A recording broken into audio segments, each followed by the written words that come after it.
Si sufre pero de goza, I think that's the pronunciation, continues to forge the path that Dim Sun started with these really nice harmonies.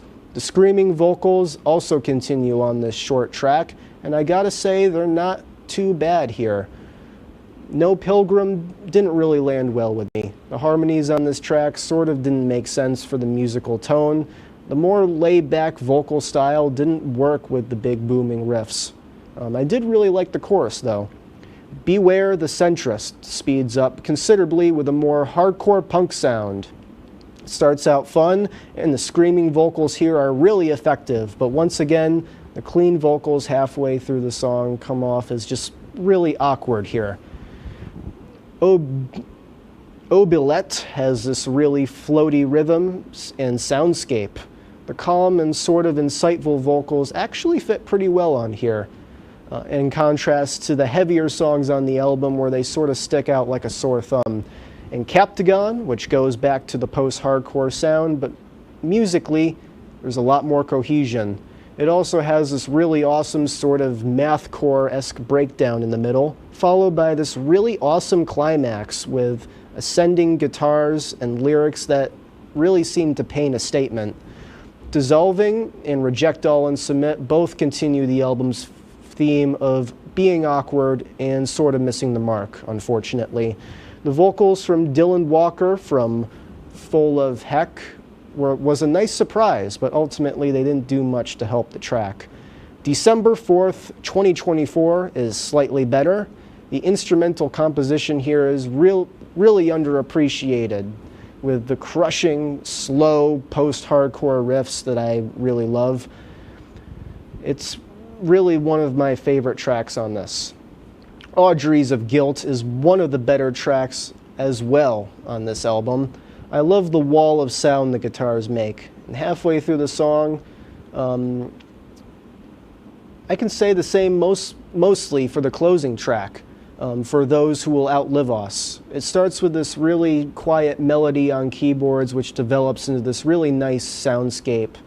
Halfway through, it switches up and goes in a more ominous direction that seems to build towards a dramatic finish, but really it doesn't lead to a very satisfying climax. So that concludes my track-by-track review of this album. As far as my thoughts as a whole, I didn't hate it like a lot of people did that I've gathered based on the online discord surrounding the album. I liked how imaginative it was. And I really liked that the band was going into this bold new direction into post-hardcore, going away from their early Midwest emo years. That and a lot of the instrumentals were really engaging with some unpredictable chord progressions and song melodies. But my complaints with this album really lie in the band's execution. There's not a ton of cohesion here, I feel. And the band seems to try and do too much experimentation with their sound on this record. While that's not a bad thing, you gotta make it sound somewhat coherent. I believe this record isn't all too great at that. My favorite tracks for this, my favorite track is the closing track, For Those Who Outlive Us. And overall, it's not a total stinker, but it could have been better. I give it a 60 out of 100. No Alternative will be back right after this break. When you look at the number of disasters in the U.S., chances are every area will deal with some kind of emergency in the next decade. And between school, sports, and social lives, chances are you won't be with your kids when it happens. Will they know what to do? Ready.gov/kids has the educational tools and information to make the conversation easy. When the time comes, chances are they'll feel prepared, not scared. So talk with your family today.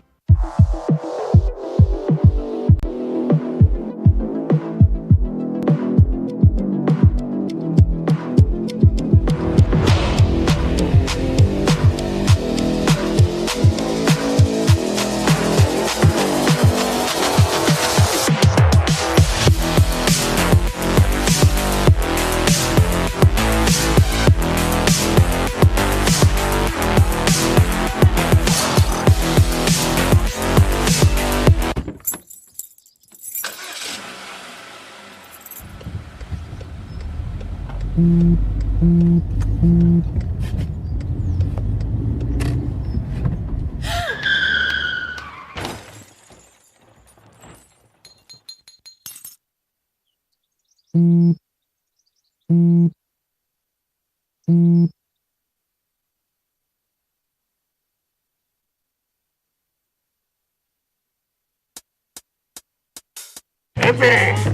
had to eat a raw egg on Chris's dormitory floor. I currently don't have any federal pending charges. You know what you never did? You never walked to Walmart, Chris. That's my co-host. This is for making me eat roast Pop-Tarts. It's showtime, Chris. Come on. I want to be on the air for that. I got a couple things to say. No. Spin the wheel. Oh, you got censorship. Welcome back. Welcome back. Welcome back to.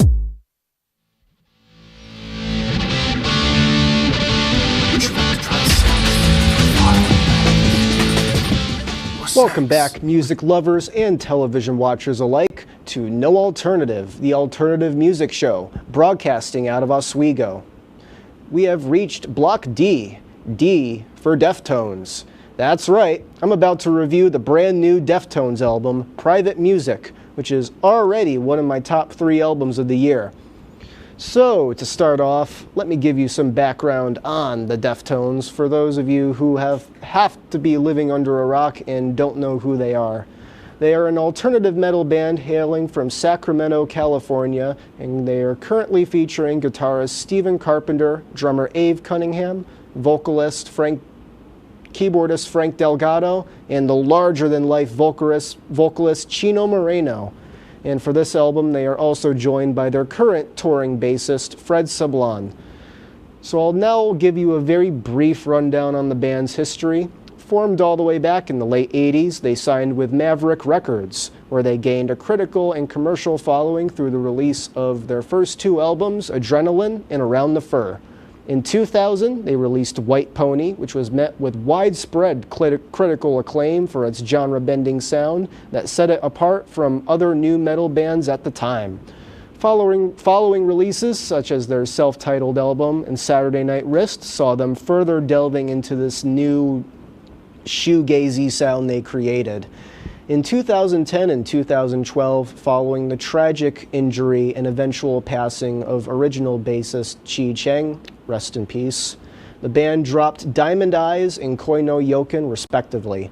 I personally consider this era to be the peak of the Deftones' sort of dreamy, shoegazy sound. 2016's Gore and 2020's Ohms saw the band go in a different direction, a more spacey, sonic direction that was still popular among devoted fans, but it certainly divided critics. Getting into the track-by-track review, we start with My Mind is a Mountain, a thunderous opener that automatically inserts Deftones' spot on the throne of alternative metal.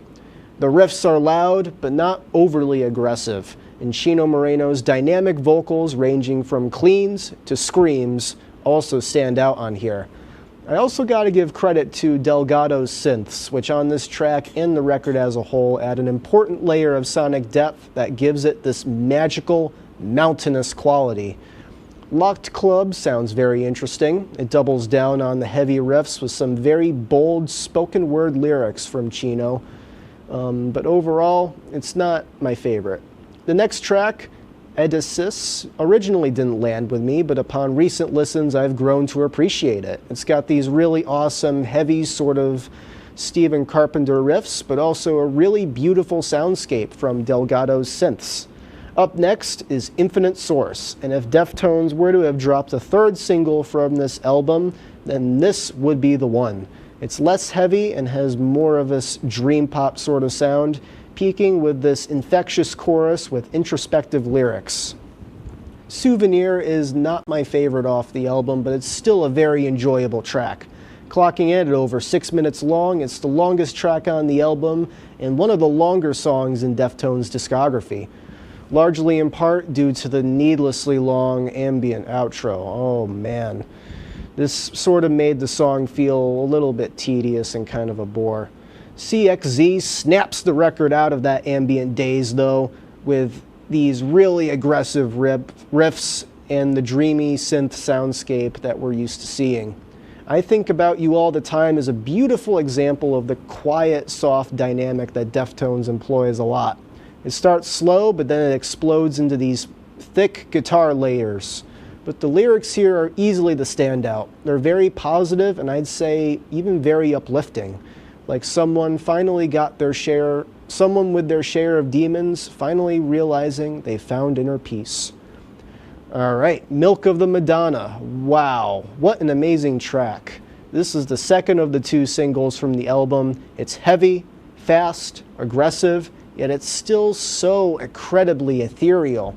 Chino's lyrics on the song also are really fantastical, and they go with the music to paint this really apocalyptic scenery. The music really reminds me of Swerve City from Koi no Yoken, with its upbeat tempo and roaring guitars, but still during that bridge, it has that guitar solo. That's what that track reminds me of.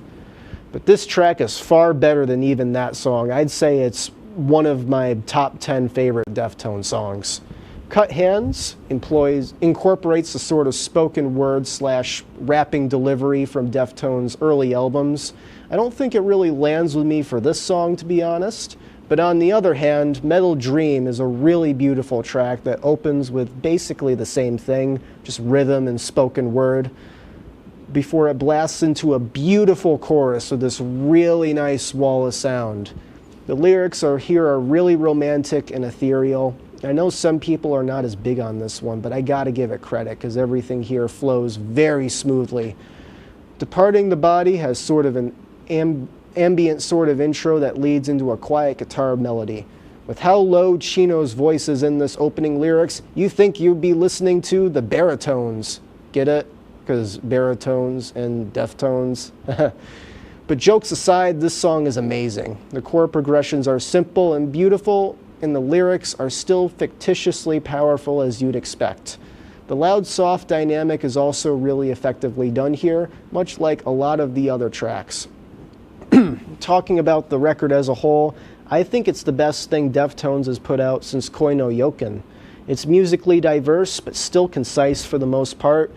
For a band that has more or less had the same sound for the past 25 years, it's really amazing how they still manage to put out fresh-sounding material. I mean, there are some songs on here that are worse than others, but none of them seem out of place on this record. Chino's lyrical prowess really shows on here as well. The lyrics, which largely deal with mental health struggles, are very abstract in a poetic sort of way that I really relate to. Instead of literally saying what's on his mind, his lyrics allow you to truly feel what. I'll give it an 85 out of 100. No Alternative will be back right after this.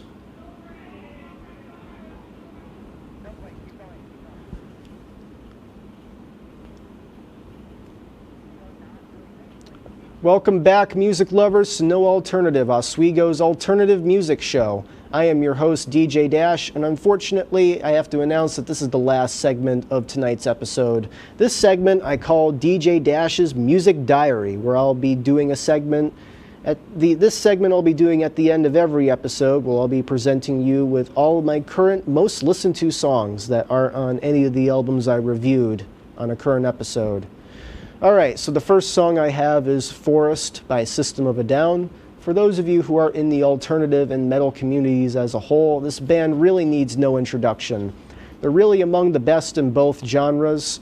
Their fantastic 2001 album Toxicity recently celebrated its anniversary, and Forest is the 8th track off of this album. And it's a blistering track with soaring vocals from Serge Tankian and the lyrics, which are becoming ever more relevant in today's climate. Next up, I've got a track called My Heroine by the band Silverstein. Hailing from Burlington, Ontario, just a few hours away from here, Silverstein was one of the leading bands in the mall emo movement of the 2000s. Their most popular track, My Heroine, shines with arguably more raw emotion than most other bands of this era can muster. This track and the album, Discovering the Waterfront, is really phenomenal and could potentially be a candidate for a classic album review later down the line. Well, that is it for this episode of No Alternative. I am your host, DJ Dash. Thank you all for tuning in, and have a nice night.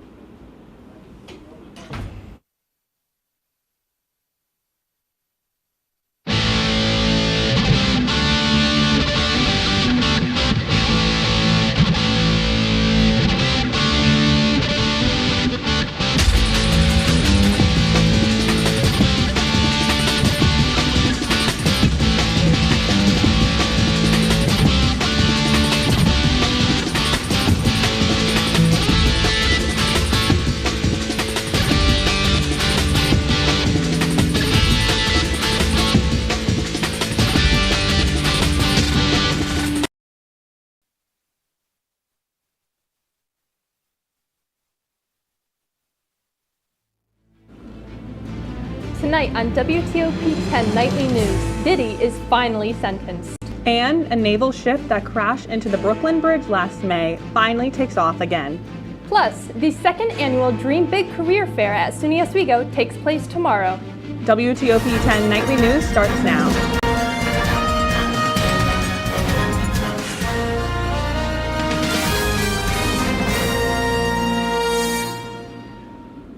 Good evening, and thank you for joining us. I'm Eliza Hopkins. And I'm Hannah Katz. Are you looking for an internship, job, or graduate school? The second annual Dream Big Career Fair will take place tomorrow in the Deborah F. Stanley Arena in Convocation Hall. It is from 4 to 7 p.m. and will be open to all students and alumni. The event will be filled with employers and graduate school representatives. Students will be able to network, explore potential job opportunities, and ask questions. This event is for all students who are curious about available opportunities, want to plan ahead, or are job hunting. Organizers recommend that students bring their resume and check their Oswego email to see the guide for appropriate attire. A flu shot clinic will take place this Wednesday in the Sweatman Gym. Student, faculty, and staff will be able to get both flu and COVID shots during the event. It will take place from 9:30 a.m. to 1:30 p.m. and registration is available through the SUNY Oswego website. Walk-ins are welcome, but appointments are encouraged. An insurance card is required for vaccination, and those under 18 must submit a parental consent form. Are you registered to vote? Vote Oswego is holding an information session that will give students and faculty the chance to get registered. The event will take place tomorrow, October 7th, from 12 to 4 p.m. and will be held in the Marano Campus Center Chu Atrium. Vote Oswego is a nonpartisan group that is passionate about informing Oswego students about civic engagement. The CNY Pumpkin Fest took place over this weekend. Thousands of people gathered at Washington Square Park to welcome in this fall tradition. Dozens of local vendors had things for sale, and people enjoyed live music, amusement rides, and more. It was one of the most well-attended pumpkin festivals since 2021. Are you looking for an interesting way to make new friends on campus? Our reporter Alexis Jimenez covered a unique SUNY Oswego club. Have a free Saturday? Feeling stressed out? Well, look no further. SUNY Oswego's very own Blaster Club is welcoming all skill levels to join. Here's what I got from one of their weekly Nerf battles.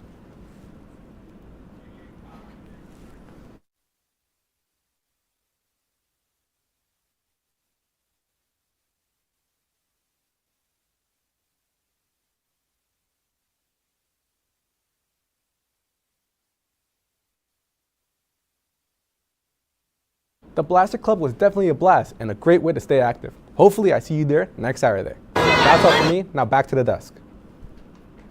Thanks, Alexis. Hannah, please tell me why it's still so hot in October. I don't know, but our chief meteorologist, Aurora Fitzgerald, will answer our questions. Thanks, guys. Yes, we have been having those temperatures. It really did feel like 80 degrees. And summer, again, it's supposed to be fall. Tuesday, we're going to have some quick thunderstorms coming up. However, the temperatures are going to drop. So for some of you, I know you're looking forward to fall. Some of you might not, but those temperatures are going to drop. And I'll have my full forecast coming up, including a fall break forecast. Back to you guys at the desk. Thanks, Aurora. Earlier this morning, there was a motorcycle crash on Route 5, just east of the village of Elbridge. Motorcyclist Mark Clements, age 60, crashed into the front driver's side of a Ford Explorer from Florida, owned by Elizabeth Shapiro, age 32. Shapiro was starting to turn onto Route 5 when Clement's bike smashed into her SUV. Clements was rushed to the hospital in critical condition, but is now stable. Parents of New York City children are becoming vocal about deaths from a dangerous game and the prevention efforts taking place. This past weekend, 2 young girls playing a subway surfing game turned fatal, adding to the numerous cases of similar incidents. Public awareness campaigns, new technology making trains harder to climb on top of, along with the cameras and sensors are being used to stop subway surfers. This past Saturday, the Mexican ship that was infamously crashed into the Brooklyn Bridge is setting sail back home. The voyage marks the end of the 6-month stay in New York City for repairs. 300 people lined Pier 86, singing, dancing, and waving goodbye as the vessel sailed away to begin its 35-day voyage back to Cozumel, Mexico. The farewell honored the 2 cadets who lost their lives and the first responders who assisted in the tragic accident. A federal judge has sentenced Sean Combs to 4 years and 2 months in prison. The jury acquitted Sean Combs on racketeering and sex trafficking, but was convicted on lesser counts of prostitution. Prosecutors pushed for 11 years in prison, while defense fought for 14 months. Before Combs was sentenced, he begged the judge for mercy and apologized for his actions. Combs' defense attorney said the sentencing was, quote, un-American, and they have a basis to appeal. Still ahead tonight, the latest developments with domestic National Guard deployments. Plus, an update on a potential deal between Israel and Hamas. Stay tuned to WTOP-10 Nightly News. When you look at the number of disasters in the U.S., chances are every area will deal with some kind of emergency in the next decade. And between school, sports, and social lives, chances are you won't be with your kids when it happens. Will they know what to do? Ready.gov/kids has the educational tools and information to make the conversation easy. When the time comes, chances are they'll feel prepared, not scared. So talk with your family today.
I had to eat a raw egg on Chris's dormitory floor.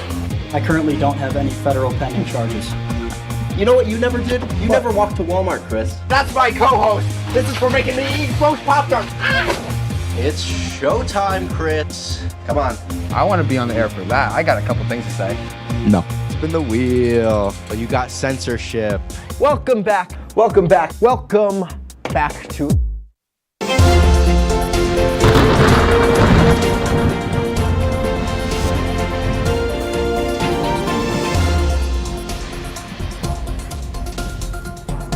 Welcome back to WTOP-10. I'm your Storm Team 10 meteorologist, Aurora Fitzgerald.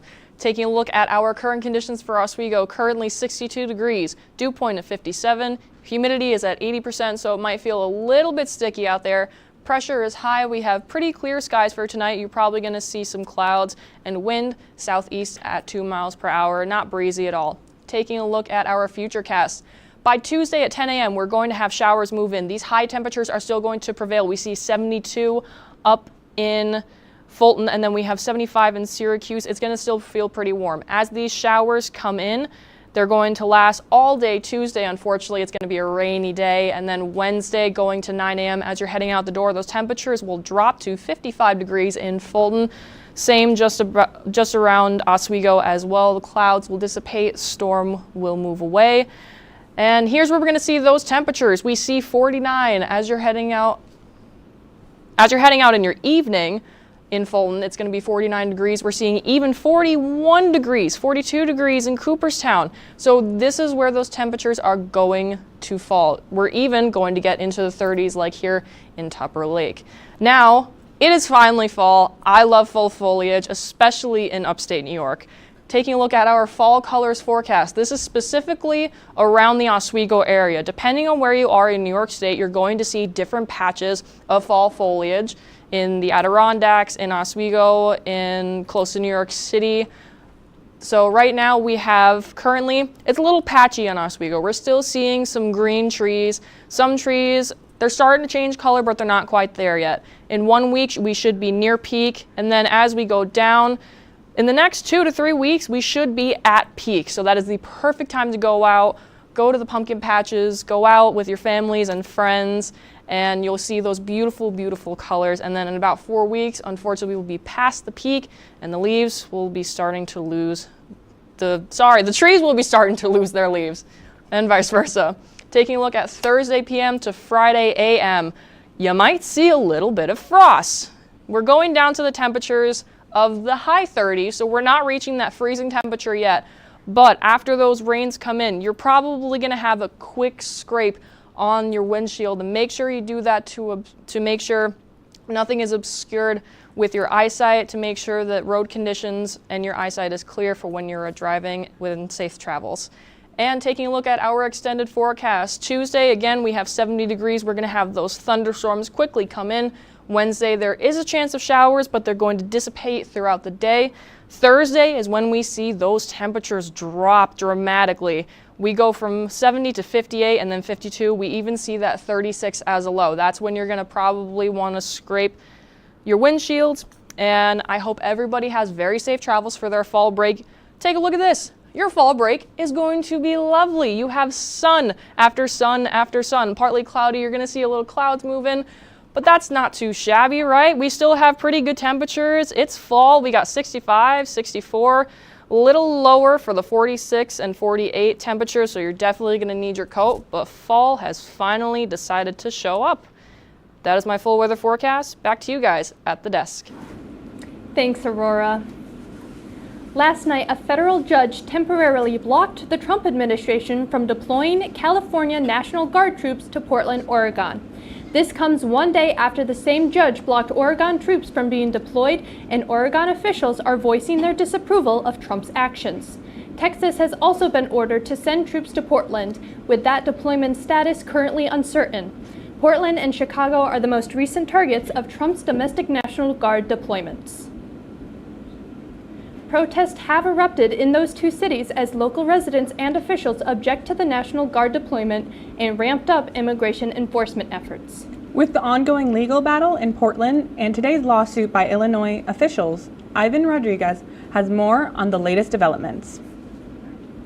Tensions are high in two Democrat-led cities as the Trump administration continues to step up its immigration enforcement efforts. Over the weekend, protests sparked in Chicago after President Donald Trump authorized 300 members of the Illinois National Guard to, quote, protect federal officers and assets. This comes over the objections of Illinois Governor J.B. Pritzker. If they're not going to focus on the worst of the worst, which is what the president said they were going to do, they need to get the heck out. What they ought to do is allow us to work with FBI, ATF, DEA, who are civilian law enforcement and understand how to target and take out the bad guys. In Oregon Sunday, a Trump-appointed federal judge expanded on a more narrow ruling that prevented the Trump administration from sending Oregon National Guard troops to the state's largest city. This came after officials in Oregon and California objected in court to Trump reassigning federalized Guard troops in Los Angeles to Portland. All you have to do is look at the television, turn on your television,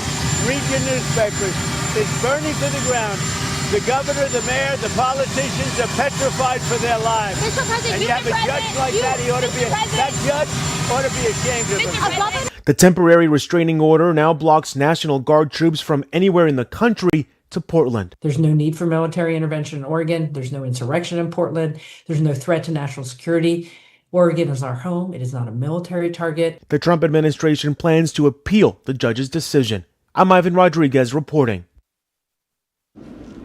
Portland and Chicago are the 4th and 5th cities that Trump has ordered National Guard troops to be deployed to following Los Angeles, Washington, D.C., and Memphis. President Trump's 20-point roadmap for peace is being discussed by negotiators. It would call for an immediate end to the war and would give Hamas 3 days to release all Israeli hostages. Following that, Israel would release 200 prisoners and 1,700 detainees. Israel would also eventually withdraw from Gaza. This is the first time that Israel has openly agreed to the idea. Prominent climate activist Greta Thunberg and many other activists have arrived in Greece after being deported by Israeli authorities. 450 activists were aboard the global SUNY flotilla of 40 vessels carrying aid towards Gaza. Israeli authorities arrested them upon their arrival as Israel is maintaining a complete naval blockade on the Gaza Strip. Many activists remain in Israeli custody, with some of those deported claiming mistreatment during their arrests. When WTOP-10 nightly news continues, inhalers may be causing air pollution. Find out why.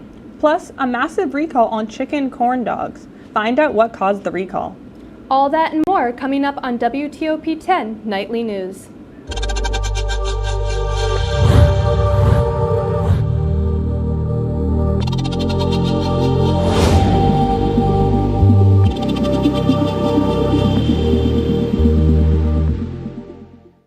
Say, President Stanley, whenever there's bad weather, who would you turn to? I'd turn to Storm Team 10. No, but you've got to say it like this. Storm Team 10. Say it with me. Storm Team 10.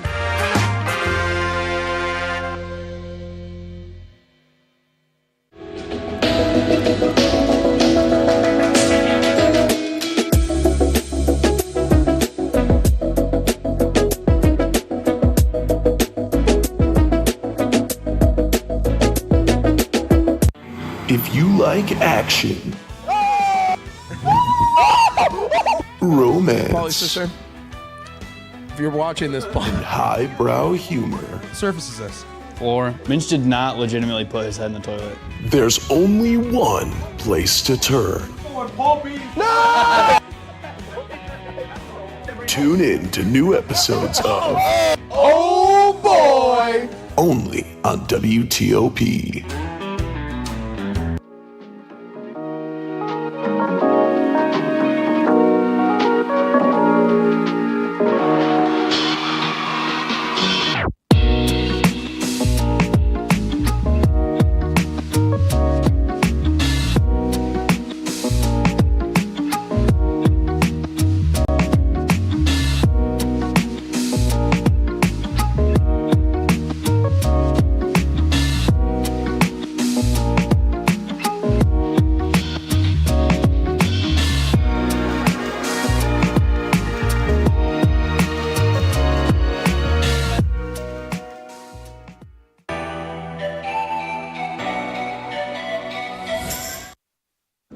Welcome back to WTOP-10 Nightly News. In consumer news, the acting CDC director wants the measles, mumps, and rubella, or MMR vaccine, to be split into 3 different shots. This comes several days after President Donald Trump called for the separation on X. The MMR vaccine has been approved since 1971, and the CDC says there's no evidence supporting separating the shots. The vaccine is typically given as 2 shots, one at 1-year-old and the other between 4 and 6 years old. A new study revealed that inhalers may cause climate change. In 1 year, inhalers were found to cause as much air pollution as 500,000 cars. The amount of air pollution from inhalers was also equal to over 470,000 homes. Experts say it is not the medication, but rather the hydrofluorocanes, or HFAs, in inhalers that cause climate change. Over 1.6 billion inhalers have been given out in the U.S. the last 10 years. Foster Farms has recalled nearly 4 million pounds of chicken corn dogs. According to the United States Department of Agriculture, the chicken corn dogs may contain pieces of wood inside the batter. The recall includes all chicken corn dogs sold from July 30th to August 4th. The United States Drug Association has reported 5 injuries from the chicken corn dogs so far. The chicken corn dogs were sent to stores across the U.S. as well as schools nationwide. 3 scientists have been awarded the Nobel Prize in Medicine for their breakthrough research regarding immune system tolerance. American scientists Mary Bronkow and Fred Ramsdell, along with Japanese scientist Shimon Sakaguchi, were awarded the prize at the start of the week-long Nobel Prize ceremony. The trio found critical information about how regulatory T cells work with the immune system to protect us from microbes trying to enter the body. Now to the court, where the Oswego women's volleyball squad has been on a phenomenal winning streak in SUNY Conference volleyball. WTOP-10 sports reporter Nick Stetter has more. Thank you so much, Eliza and Hannah. Oswego's volleyball team has been on an amazing winning streak recently, with 4 wins in a row and 3 in SUNY Conference play. One of those wins includes a great showing against SUNY New Paltz, which snapped a 0-17 losing streak that dated back to 2002. The Lakers ended up sweeping New Paltz 3-0 for a historic win. And their most recent win comes from this past Saturday on Senior Day when they were matched up against SUNY Oneonta. The Lakers trailed in the first set by 5 3 consecutive times, but a valiant effort and many crucial kills from sophomore Priscilla McReynolds and senior Kali Vukdevin secured the first set for the Oswego Lakers. The second set was mainly all Oswego with a little bit of a run from the Red Dragons, but 2 service aces each from senior Gabriella Bishop and sophomore Maya Bush gave the Lakers the second set of the game. Oneonta were not out of it just yet. They persevered through a 2-0 deficit to win the third set 25-19. However, Oswego finished the match off with a 40.5 hitting percentage in the fourth set from junior Grace Doven and sophomore Gigi Basile, ending the final set with a score of 25-18. The Lakers look to continue their impressive winning streak in their match against Nazareth Tuesday at 6 p.m. And coming up, new inductees enter the Oswego Athletics Hall of Fame and 2 major disappointments for major New York teams. Our full sports coverage with Eddie McAlpine is right after this. When you look at the number of disasters in the U.S., chances are every area will deal with some kind of emergency in the next decade. And between school, sports, and social lives, chances are you won't be with your kids when it happens. Will they know what to do? Ready.gov/kids has the educational tools and information to make the conversation easy. When the time comes, chances are they'll feel prepared, not scared. So talk with your family today.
I had to eat a raw egg on Chris's dormitory floor.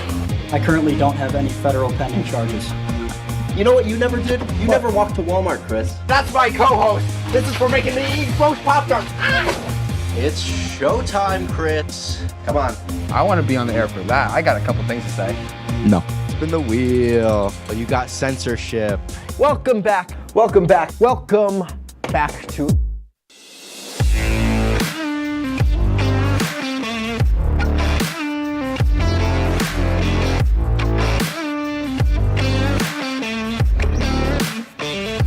Welcome back to WTOP-10 Nightly News with your sports report for tonight. I'm Eddie McAlpine. Starting things off with soccer, the women's team kicked off their weekend with a dominant win over SUNY Morrisville in their third conference game of the season. It was a chilly Saturday, but it didn't take the Lakers long to heat up. Just 4 minutes into the game, it was senior Courtney Key scoring the first goal of the afternoon. And just 2 minutes later, junior Kyla Sustad scored the Lakers' second goal of the game. Oswego scored 3 more goals before the half, and it was all Lakers from there, Sophomore Sabrina Schmidt scored 2 second-period goals en route to a 9-3 Lakers victory. Next up for women's soccer, they will take on the Cortland Red Dragons, a Wednesday night conference matchup at Laker Turf Stadium. Well, from the soccer pitch to the pitching wedge, this afternoon the men's golf team closed out the Nazareth Fall Invitational. The Lakers secured first place at Locust Hill Country Club, led by freshman Jack Hayes. He shot +7 for a score of 79 today and ended the two-day tournament shooting only 8 over par. As a team, the Lakers shot 37 over and held an 11-stroke lead to claim the team title. Coming up next for the Laker golf team, the Empire 8 Fall Championship starting this Sunday, October 12th. Also happening this weekend, SUNY Oswego proudly welcomed 4 new inductees to the Athletics Hall of Fame. Joining the prestigious Hall of Fame, the 2025 class included William T. Orlando, Kelly McCaffrey, Bridget Smith, and the 1965 men's wrestling team. The 4 inductees were honored at a wonderful ceremony in the Sheldon Ballroom on Saturday. On behalf of Oswego Athletics, congratulations to the Hall of Fame class of 2025. Now, over to the baseball diamond. After advancing to the divisional round, the New York Yankees find themselves in some trouble against their AL East rival Toronto Blue Jays in the divisional series. After losing Game 1 on Saturday and Game 2 yesterday, the Yankees now face an elimination game tomorrow night. Through the first 2 games, the Jays have outscored the Yankees 23-8.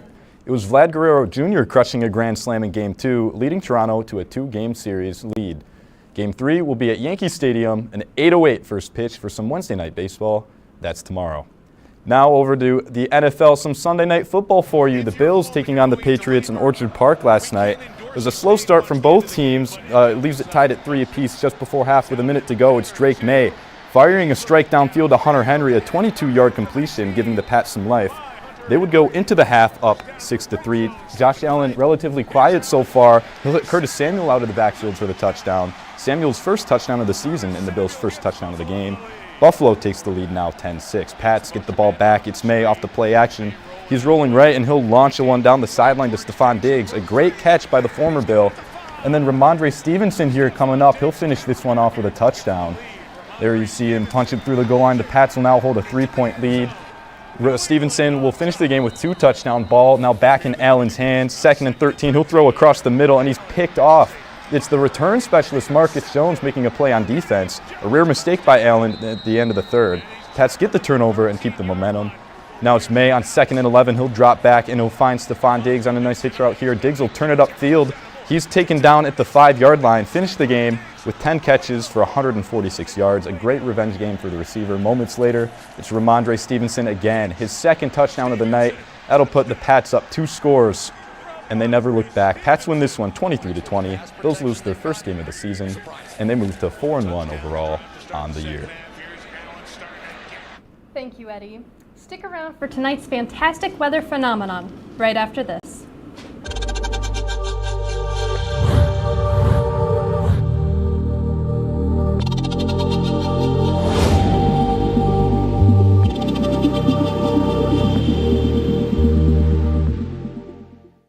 Say, President Stanley, whenever there's bad weather, who would you turn to? I'd turn to Storm Team 10. No, but you've got to say it like this. Storm Team 10. Say it with me. Storm Team 10.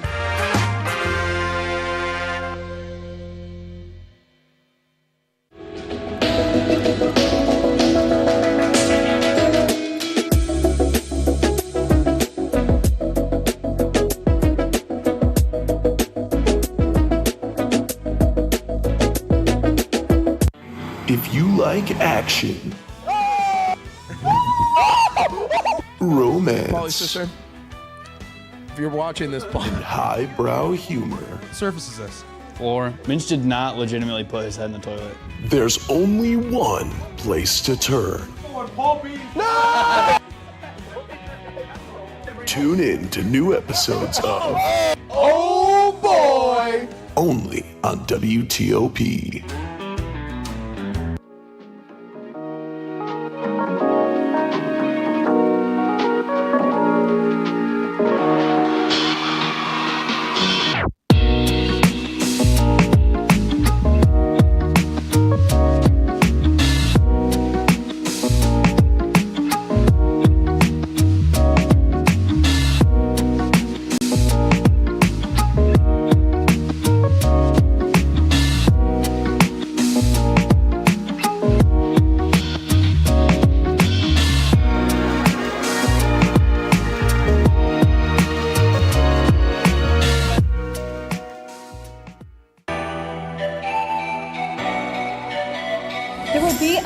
full moon tonight. But not just any full moon, a supermoon. The supermoon will come as the autumn equinox is underway. The supermoon will be visible at night. Stick your head out the window, and if you know what direction the sky is, you should be able to find it. That's beautiful.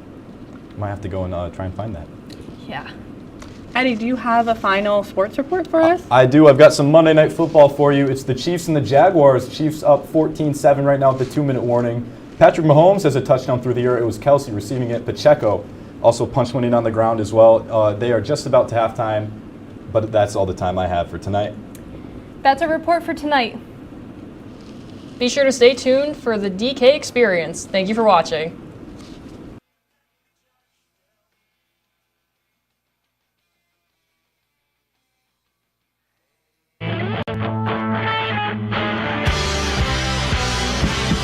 But only sometimes count.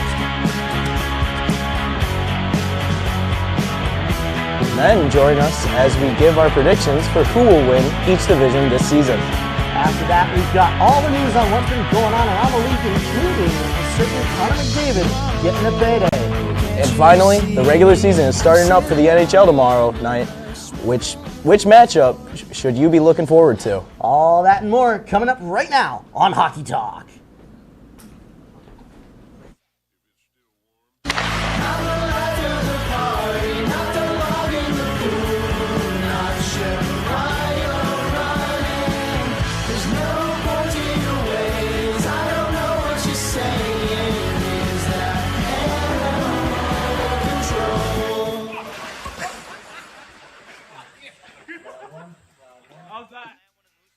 Welcome back to Hockey Talk, the show made by hockey fans for hockey fans. My name is Rob Finger, alongside our largest panel of co-hosts to date. Representing the New York Rangers, it's Chris DeLuca. Representing the New York Islanders, it's Evan Shomes. And finally, representing the Buffalo Sabres, it's Eric Paul Mary. Now, a lot has happened in the 2 weeks we've been off the air, and as such, the preseason has ended. The games that only count if you win have concluded. And all of our teams have had roller coasters of the first 6 games. We'll start with the New York Rangers. And Chris DeLuca, your team has to answer for their behavior against easy teams. How do you lose to the Bruins twice? Listen. We all know it's preseason, right? And when it comes to preseason, I mean, we've seen in the past, like different great teams. 23-24 Rangers went 1-5 in their preseason, went on to win the President's Trophy. You know?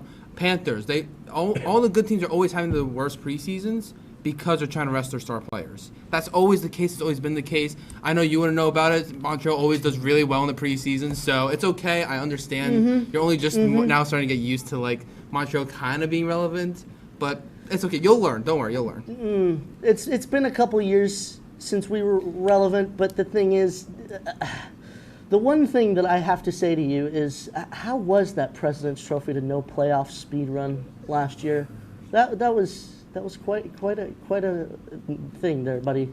Listen, I don't want to make like callbacks because I mean you saw 23-24. Everyone was referencing the 94 playoffs. Look how that turned out. But I'm just saying, 92, Rangers make a President's Trophy. They go far, not far enough. 93, Rangers completely missed the playoffs. Hire new coach in that offseason, 93-94. Look what happened. I'm not trying to say that it's going to happen again, but history does tend to repeat itself. Fair enough. I will give you that. But we'll head over to you now, Evan, with the New York Islanders.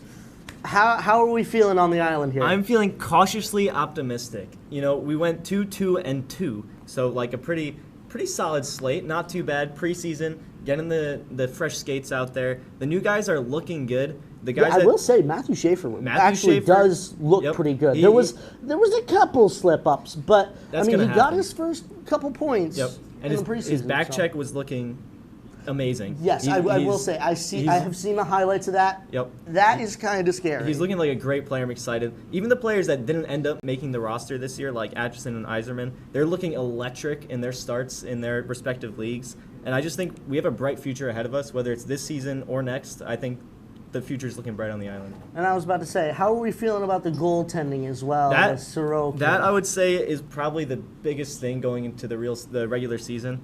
We got Sorokin, but that's about it right now. Varley's still injured. Our backup is Riddick, who honestly was not looking very hot in the preseason.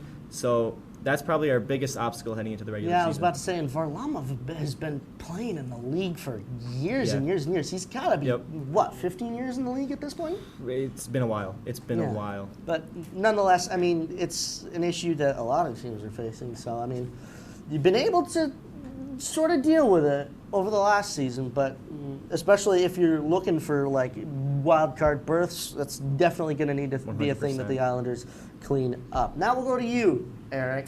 The Buffalo Sabres. It wasn't too bad. I mean, it's a pretty low bar to go from, but overall, Sabres, they went 3-1, so not too bad. But what really surprised me that was nice is they looked competitive in their games, you know? A lot of the time last season, you just kind of saw the Sabres skating around to skate, not really looking like they were in the game, especially if they went down 1-0. And in 4 of the 5 games, that is what happened. So they were able to stay competitive in this. And then one thing I really like that they're trying out is they're moving Tage Thompson back to right winger. And while that might seem like a little bit of a complex move, when you look at the stats, last year it just wasn't going well with him at center. The offense was starting to look a little unorganized and a lot of turnovers were happening. And Josh Norris and Tage Thompson were starting to thrive off of it with 7 points each in 4 games that they played with this new Josh Norris center, Thompson winger. And I loved it. I thought it was great. And then one other thing, Alex Lyon, he looked solid. Not amazing, not awful though. .909 save percentage, so it's at least something. The only thing I will say that obviously it comes with all sports, the injury bug, it was pretty bad for them. Kesselring week to week, which they just acquired for J.J. Peterka. So Power is questionable already for the Rangers game, and UPL is also week to week. So well, I mean, you said it yourself. I mean, solidity is sort of what the Sabres are looking for these days. They do need to be solid if they want to get into it. Now, I'll do a little bit on my very own Montreal Canadiens here. 4-2 over the preseason, but the thing is, we essentially had the equivalent of the main lineup of the Montreal Canadiens lose to the main lineup of the Toronto Marlies. Thankfully, our AHL guys in the Laval Rocket then took it to the Maine Maple Leafs roster, which I don't know how that happens. I don't know why that happens. Why our Habs, like with literally, I believe, the first and second line play, lose to the equivalent of the Marlies? I think it's because the Canadians are just not that good. I really don't think. I don't. You might be onto something. I think you might be onto something. You might be onto something. Listen, when we get 2 callers back to back, you'll be talking. But like I said, one other thing that I wanted to say as well is, especially in those Ottawa games, they were getting awfully chippy. And people are very much putting eyes on Ivan Demidov, especially trying to like chip away at him, one being Nick Cousins, the absolute suitcase, who literally has played for, I'll list them, the Philadelphia Flyers, the Arizona Coyotes, the Montreal Canadiens, the Vegas Golden Knights, the Nashville Predators, the Florida Panthers, and the Ottawa Senators since coming into the league in 2011. Still more cups than the Montreal Canadiens, though. Still more finals appearances in the last 10 years. Anyways. But like I said, the Canadiens, it's looking good. There's a couple of flat spots, one being Noah Dobson, but you're welcome. We've got, yeah, exactly. I'm almost starting to regret it. Well, hockey fans, don't go away, because coming up after the break, we've all put together our picks for what team will win every division in the NHL. Who came in with the wildest takes? I think I know who. We'll find out when we return on Hockey Talk.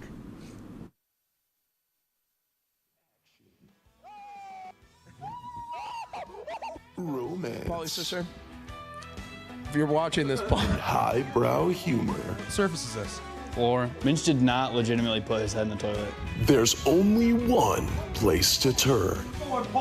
No! Tune in to new episodes of Oh boy! only on WTOP. Look at the number of disasters in the U.S. Chances are every area will deal with some kind of emergency in the next decade. And between school, sports, and social lives, chances are you won't be with your kids when it happens. Will they know what to do? Ready.gov/kids has the educational tools and information to make the conversation easy. When the time comes, chances are they'll feel prepared, not scared. So talk with your family today.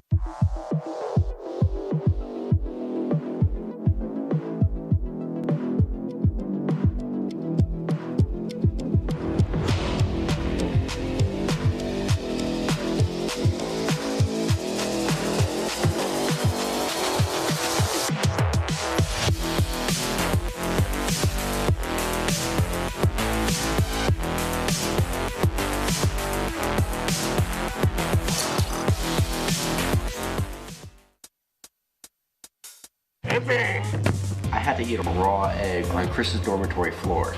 I currently don't have any federal pending charges. You know what you never did? You never walked to Walmart, Chris. That's my co-host. This is for making me eat roast Pop-Tarts. It's showtime, Crits. Come on. I want to be on the air for that. I got a couple things to say. No. Spin the wheel. Oh, you got censorship. Welcome back. Welcome back. Welcome back to...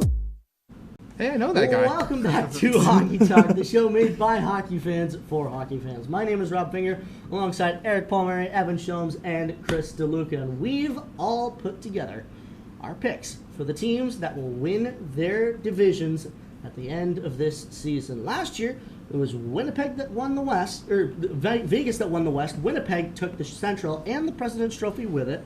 The Caps took Metro, and it was Marner's former Leafy subjects winning the Atlantic. So we'll go over my picks for who is going to win who's going to win every division. I'll start in the West. Bring the mic to your mouth. I had the LA Kings winning the West, believe it or not, over the Edmonton Oilers and over the Vegas Golden Knights, and it's honestly more out of mutual hatred for both of those teams. I mean, I'm not a fan of the Oilers, nor is anybody of the Knights. So I really like what's going on with the Kings right now. So I think they can make a decent run for it. Now, the Central, there is no way that anybody is going to be able to argue with how dominant the Winnipeg Jets have been in the past, like 2, maybe even 3 seasons. They won the President's Trophy last year. They were very close to it the year before. So I have them taking the Central once more. Now for the Metro Division, it's the eternal conference final chokers, the Carolina Hurricanes. I mean, let's face it, you can win your division, and they probably will, because I don't foresee Washington doing the same thing that they did last year.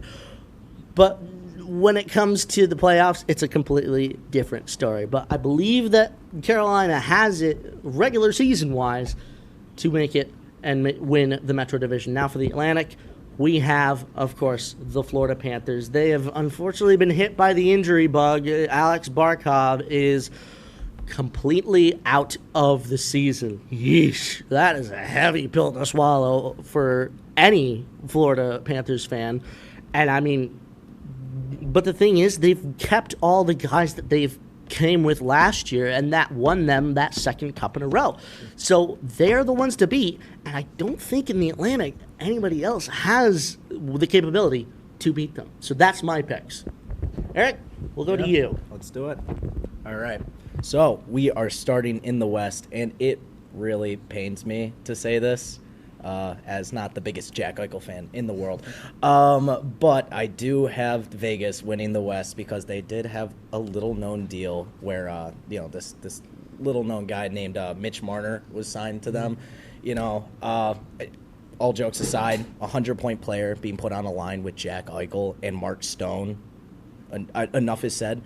I guess the salary cap just doesn't exist for the Knights, but I don't see how anybody outscores that line. Moving on to the Central, I have the Avs. This might be a little bit of a hot take, but because the goaltending is a little bit shaky sometimes. But I think they added some good defensive depth. Victor Olofsson really improved his defensive game with the Knights last season, so he could be a good third, fourth liner for them. And then you have Brent Burns coming in. He's like 40, which, not great. But no. But he's still solid. He puts up 30 points. He's got a good defensive game. Like, he's still a solid piece for them. And then they get a full season of Mackenzie Blackwood, which adds some much-needed stability to their goaltending. So that's why I think they could pull this out. Metro, give me the Capitals. Yeah, give me the Cinderella run one more time for Ovi and the Capitals. I have no basis on this claim. They added nobody to their team, but I just have a feeling. I think it's Ovi's last season. He said we'll see. I'd like to think that might be the last. Last thing I saw was just a we'll see. I don't know if he confirmed it or not, but I want that Cinderella storybook ending.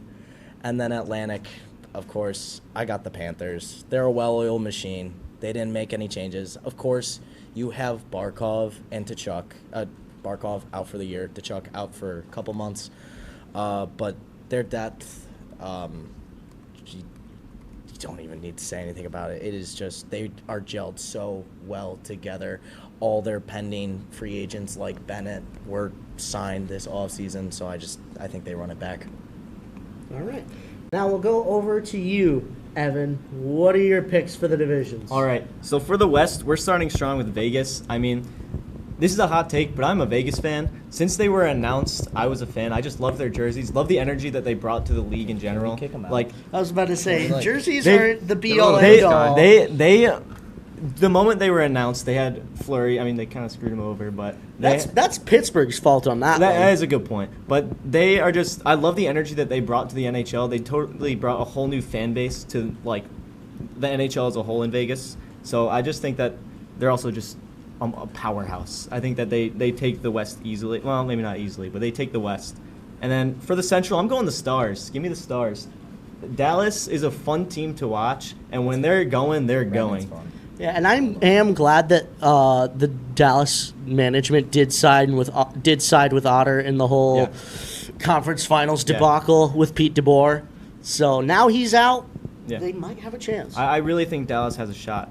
And coming up next in the Metro, give me the New York Islanders. Things are looking you're gonna have to explain your way with this one. Listen, the Isles are known for making magic happen. When we need to, we lock in. We got the Darsh era. We're on the midst of the Darsh era. I'm gonna say this. I don't think you've made magic since about the mid '80s. No. You're just not seeing the same magic that I'm seeing. It's the magic of Long Island, the Long Island optimism, I like to call it. We're on the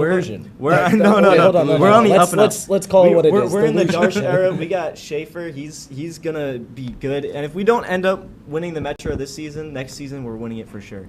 It's our division. That's all I'm gonna say. And then last up, in the Atlantic, obviously the Panthers. I don't know. They're the hungriest team of that division. I think the dynasty is coming. I think that the Panthers take that. All right. Now we'll go to the surprise picks of Chris DeLuca. He has kept these successfully from me all day. Yep. So let's actually go to our blank one real quick. So I'm going to do it a little differently than you guys. I'm going to go from Atlantic to West. Okay. So starting off with the Atlantic, we can take that at first one right now. I'm going to go with the Florida Panthers. Rational. We all went Panthers. It's a good reason. They're the back-to-back reigning champs.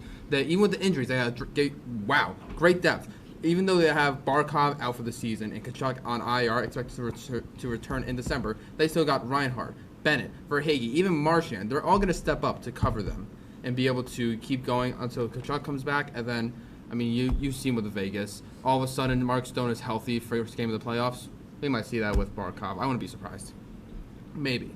Second up, call me biased, New York Rangers. I'm sorry. Explain. You have to remember, this is the same team that won the President's Trophy 2 years ago. And then simultaneously missed the playoffs the next season. But that is because of the outside noise. Jacob Trouba and that whole debacle. Barclay Goodrow. Capo Caco doesn't know how to shoot a puck. Filipino can't seem to stop getting hit in the head. There are so many reasons why last season Rangers went down the way they did, and it's unfortunate to see. It was a soap opera. But you have to remember, now they got younger, faster, and grittier. They got grittier and sheery. They got younger and faster in Laba and in Berard, even though I'm pretty sure Berard's getting sent down today. Not sure. We'll see that in a little bit. and they have Michael Sullivan.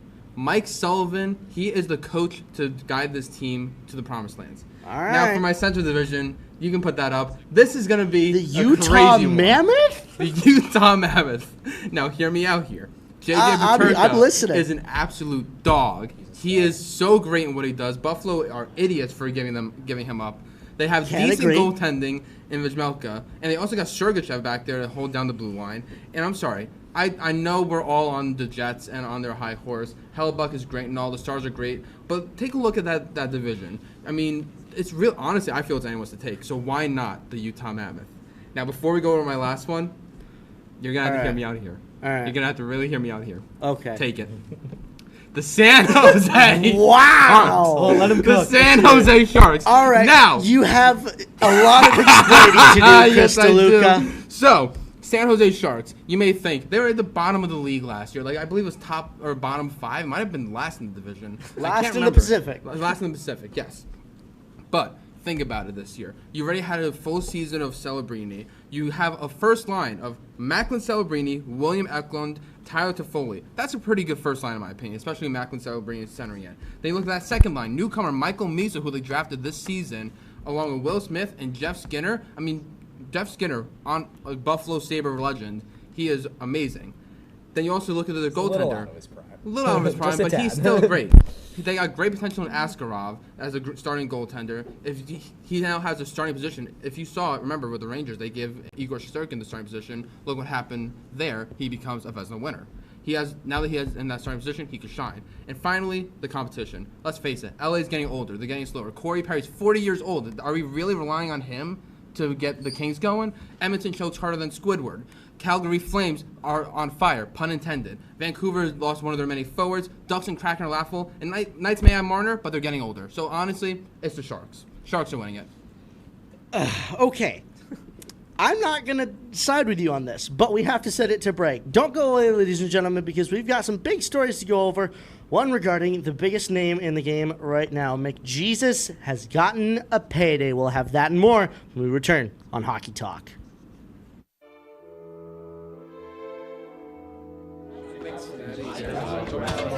Get rid of all the questions.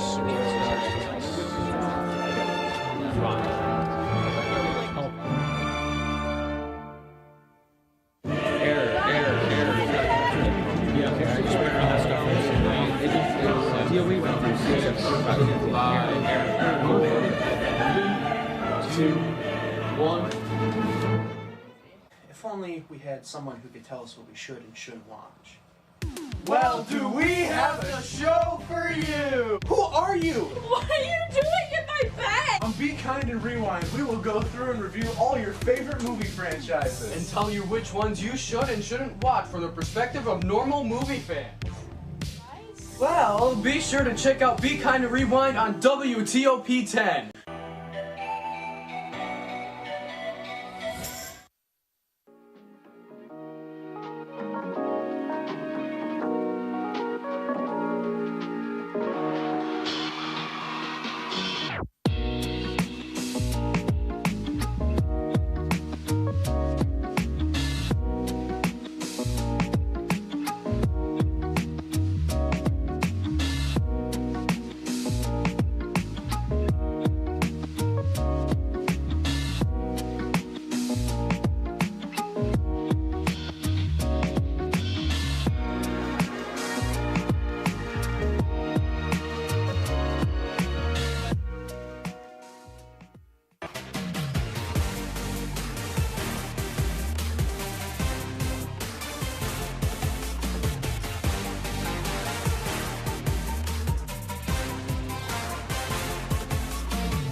Welcome back to Hockey Talk, the show made by hockey fans for hockey fans. My name is Rob Finger, alongside Eric Palmieri, Evan Shomes, and Chris DeLuca. And some big news was delivered earlier in the afternoon about the one and only Connor McDavid getting extended 2 years, 12.5. I mean, it was going to be higher, wasn't it? It should have been, but I mean, you have to think about McDavid's position here. He knows the window in Edmonton is closing, so there's no way he should take a long-term deal. 2 years max, absolutely. I fully think that he's planning for a championship.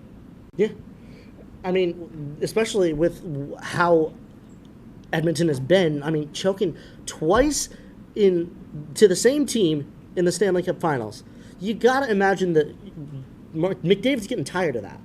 McDavid is tired of this like almost losing mentality that the Oilers have. Losing mentality, but he's definitely probably angry, probably upset, and probably what he's doing with this $12.5 million a year is the fact that maybe with this little bit of pay cut, he could get rid of Stuart Skinner and friends at the goaltender position, which lets up around like 5 goals a game in that Stanley Cup Finals. So maybe McDavid wants the cup. Yeah, McDavid absolutely wants that cup, and he's going to go to the Rangers when he's a free agent. But that's now what that's team he goes to is still up for grabs. But in terms of teams that we know one person for, that's Zdeno Chara. Zdeno Chara is getting his number retired by the Boston Bruins, and as people from the Eastern Conference, he was a thorn in all of our sides. And he was the Islanders' biggest fumble. After we drafted him and we traded him away for Alexei Yashin. If you don't know that name exactly, it was horrible. It did nothing. Luckily, he did come back for his last season. If I remember correctly, he didn't get much done, but I mean, he was there, and gotta love the guy, but also hate the guy. But, yeah, exactly. Yeah. And hate what he meant to, Boston. And just the Eastern Conference as well. But now we have some preseason favorites here for the Calder Trophy, won last year by the Canadiens' own Lane Hudson. And the number one favorite so far is Ivan Demidov. Montreal might have 2 Calders in a row. No, they won't. But they have Schaefer. Schaefer is the clear winner. I'm sorry. Schaefer's I'm a Rangers fan. I get it. Schaefer's the clear winner. There's no way that the storyline's that Ivan Demidov, who is gonna be anything compared to the legend of Schaefer. I will tell you one thing that happened in this preseason with Ivan Demidov. The Bell Center was singing Country Roads, the whole entire arena. Meanwhile, Ivan Demidov takes the puck, goes behind the net, defender follows him, shoots back the other way. The defender falls flat on his face. The entirety of the crowd stopped singing Country Roads, which is impossible, and they just went, oh, that is the effect that Ivan Demidov has, and that is why he is going to be probably one of the best things for Montreal in a long time. He can skate. Yeah, that's so cool. That's so cool. He can skate. I mean, whoop-de-doo. Schaefer I could go on this game and probably defensive plays of the preseason. Like if this wasn't the preseason, it would be the top on defense. If we had video replay, it would be the top play of the NHL season of that save, that goal save that he had, where he went all out, hit it, was able to. Yeah, no, Demidov ain't got nothing on him. Just saying. We'll see. Well, with all this NHL hockey going on right now, we can't forget the fact that Oswego State is due to start up their season soon. Their first game comes against St. John Fisher on the 18th, and we'll have all the reactions here the following Monday after that. What do we think for Oswego? Hopes up? I mean, SUNY champions last year. I mean, hopes are high for me. Hopes are very high. I mean, let's go Lakers. Lakers, they had an amazing season. Entirely new roster. I think there was maybe 2 or I think it was 3 or 4 people that actually returned from the previous season, and we won it all. I'm sorry, we did win it all. Oswego State won the entire SUNY championship. Yeah, they got bounced by Trine, but think about it. They're all freshmen. They can only go up from here, and I don't care that Hobart's joining us. I still think we're going to be able to just demolish Hobart. All right. Now, the next matchup we have is a cool one because we get to do something new. This is the face-off. This is where when 2 of our own teams play each other, we face off in a 2-box. Away team gets the first 30 seconds. Home team gets the last 30 seconds. Chris is going first with the Rangers, going against Eric with the Sabres. Let's get the face-off going. All right, so, Eric, buddy, I'm so sorry, but the Sabres don't got it, all right? They're injury-ridden. I'm sorry. I don't care that the last time we met up, it was, 8-2 in favor of the Sabres? It was 8-2. It was 8-2. No, but I was there. I was sad about it, but it doesn't matter because we had a lot of outside noise. Now, as in no dumb stuff, to put it lightly, as JT Miller has been saying all preseason long. It is absolutely the Rangers' time, and the Sabres don't got nothing. All right. Your rebuttal. Injury bug. Who cares? The road to 82-0 starts now. The Sabres are going to beat the Rangers on Thursday, and that is because we're going to have Alex Lyon in net. He looked very good during preseason. It's all right. That's okay. And so you have Josh Norris. He's looked very good during preseason. He ranked number 6 in points during the preseason. You have Tom. Sorry, my bad. I just think their offensive output is going to heavily. All right. Now, the final matchup of the night is another face-off. As soon after, the Rangers will be headed to the Bell Center to take on my very own Montreal Canadiens. So let me give you why they are going to win here. We don't even need the box for this one because Montreal has one of the most exciting offenses in the league. You have and a rock-solid blue line as well. We did a whole bunch of beefing up of that defense over the course of the offseason. Yeah, it's the Montreal Canadiens. We're not losing, buddy. Welcome to the Bell Center, my friend. Well, hockey fans, the regular season is here. Buckle in, because there is no turning back. It's hockey all the way till next summer. We'll have it all for you right here on Hockey Talk every other week, just after.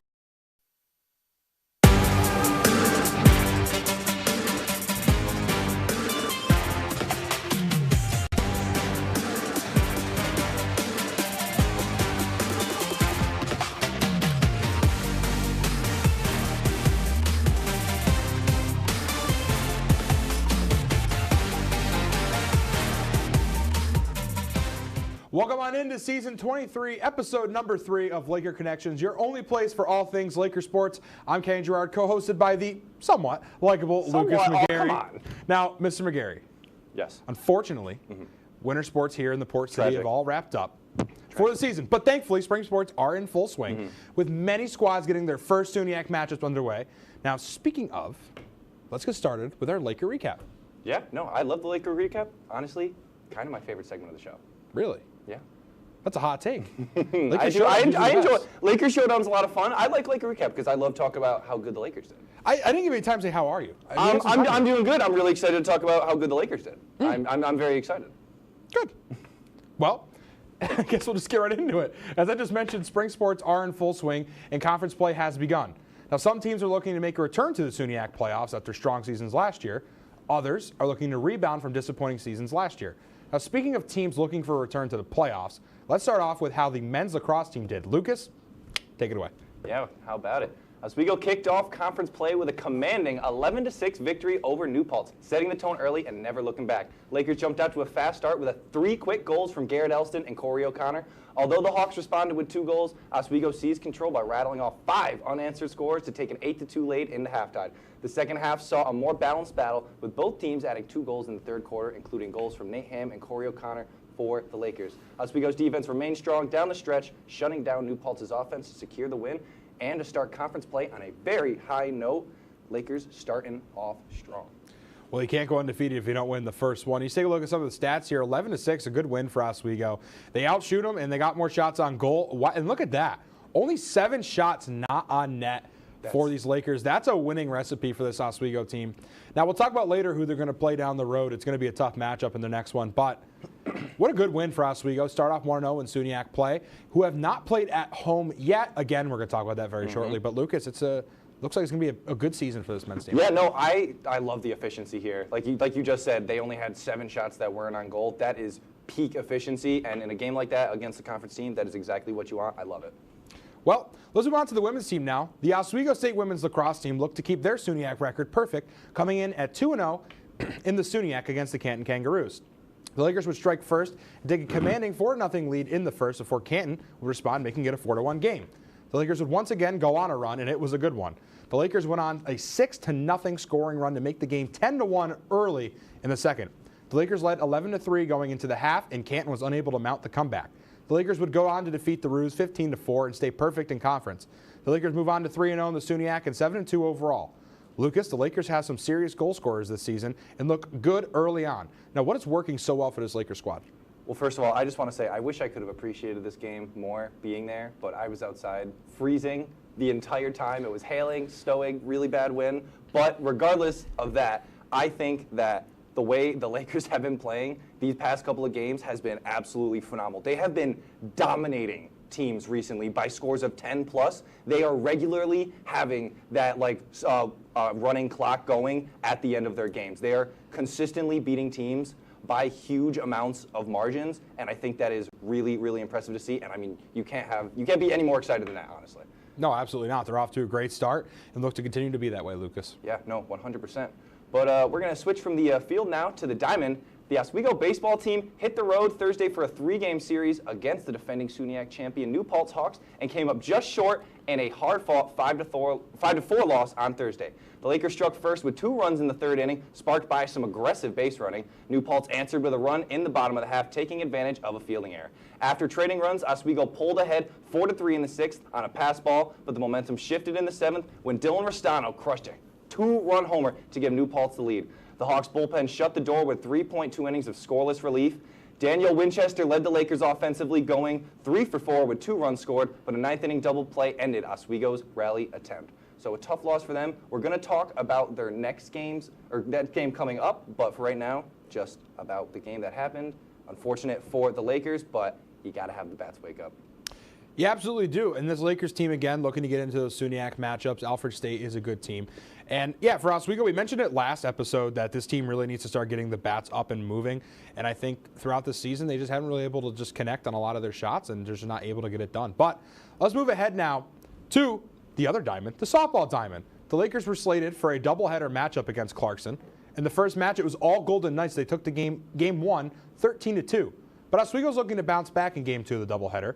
Clarkson would strike first with an RBI single in the top of the first. The Lakers would strike back in the same inning, notching 2 runs in the bottom of the first. The Lakers would have a great 4th inning, scoring 3 off an RBI triple from Lillian Haggerty. They held up this lead all the way into the top of the 7th and final inning. Clarkson had 2 cross the plate to make it a 1-run game, but Oswego was able to hold on and win 5-4 over the Golden Knights. The Lakers improved to 5-8 on the season. Now, Lucas, after a couple of rainouts, the Lakers are looking to get into conference play. But what a way to hold on and win for Oswego here. I love the fact that in the first game, they obviously didn't have the best game. And then they decided, you know what, we're not going to let this affect us. And they came back even stronger. And they had a hard-fought victory. And you love to see it. And especially now with conference play coming right up, that is exactly what you want. You want to build that momentum. And I think now for them, they have a really, really strong case for it. Absolutely. I mean, even a team like Clarkson, they had no errors in that matchup. And Oswego having 3, just out-hitting Clarkson. So I think, again, the amount of hits probably led to the win here. But being able to have 3 errors on your side of the field and still win when another team has 0, pretty that's very impressive. If you're making mistakes and Clarkson isn't taking advantage of it, that's on Clarkson. So good win for Oswego to close it out. Absolutely. But that's going to do it for our Laker recap here. We're going to go to a quick break, and when we come back, wow, words are really hard tonight. They really are hard tonight. We come back, it'll be time for the week ahead. Stick around. You're watching Laker Connections right here on WTOP-10. When you look at the number of disasters in the U.S., chances are every area will deal with some kind of emergency in the next decade. And between school, sports, and social lives, chances are you won't be with your kids when it happens. Will they know what to do? Ready.gov/kids has the educational tools and information to make the conversation easy. When the time comes, chances are they'll feel prepared, not scared. So talk with your family today.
I had to eat a raw egg on Chris's dormitory floor.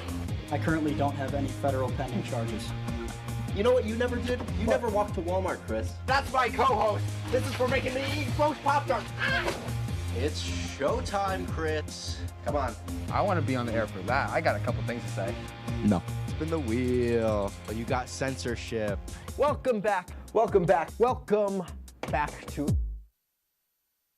Welcome back into season 23, episode number 3 of Laker Connections, your only place for all things Laker sports. I'm Ken Gerard, co-hosted by the sweaty and laid-back Lucas. I apologize. It is really, really hot in the studio right now. It's roasting a little bit. It is very hot. I overheat very easily. I guess the school didn't turn on the AC yeah, quite yet. we haven't gotten any yet, so we're a little hot in here, but we'll get there. We'll make do.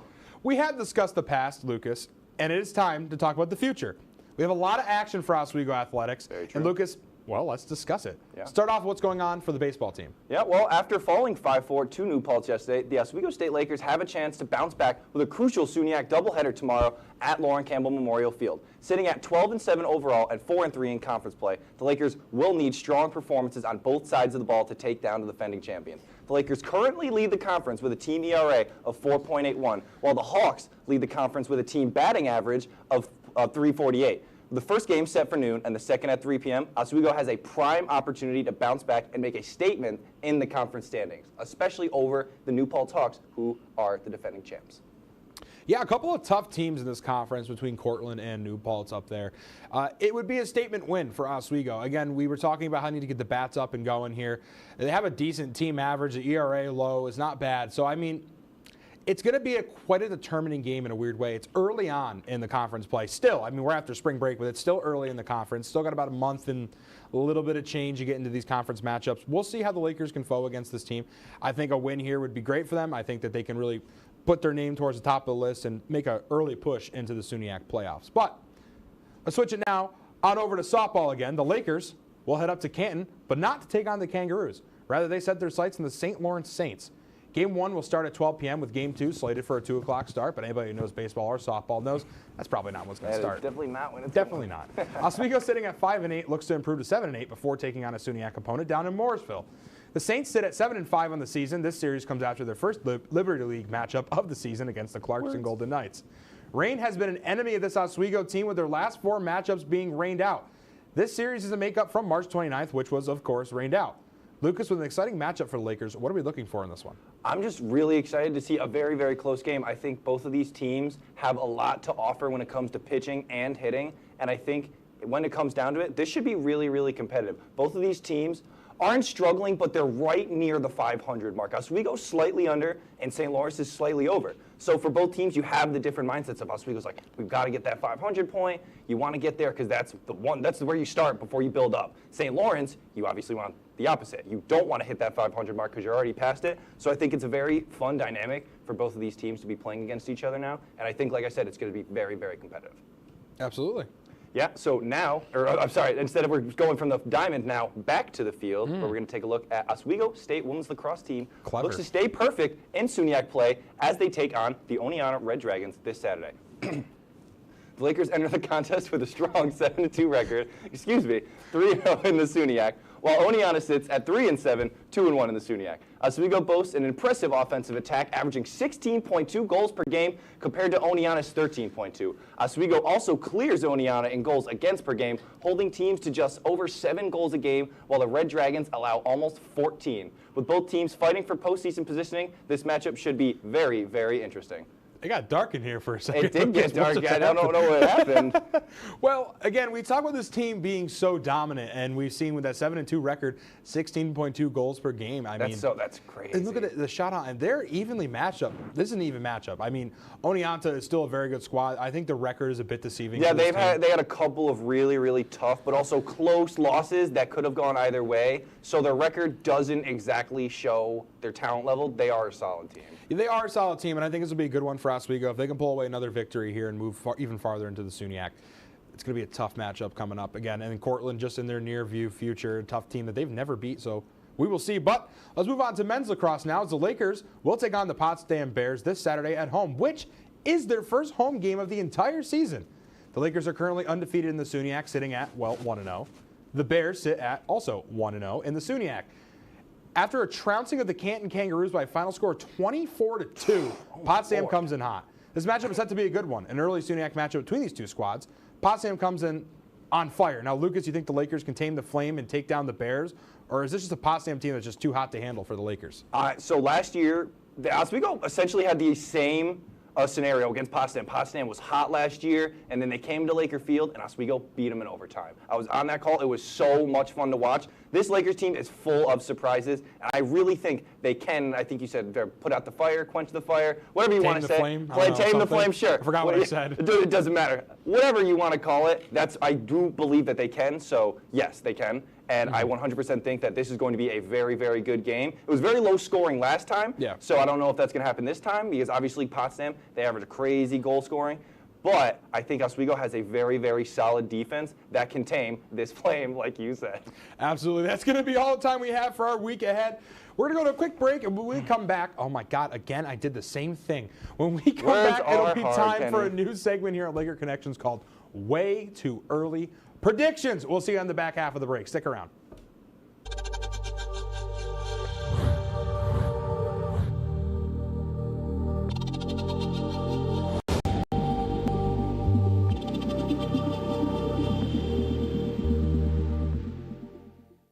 Say, President Stanley, whenever there's bad weather, who would you turn to? I'd turn to Storm Team 10. No, but you've got to say it like this. Storm Team 10. Say it with me.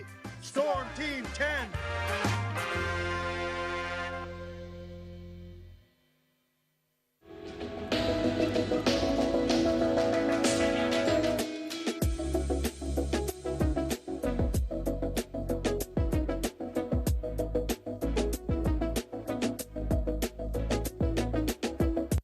If you like action,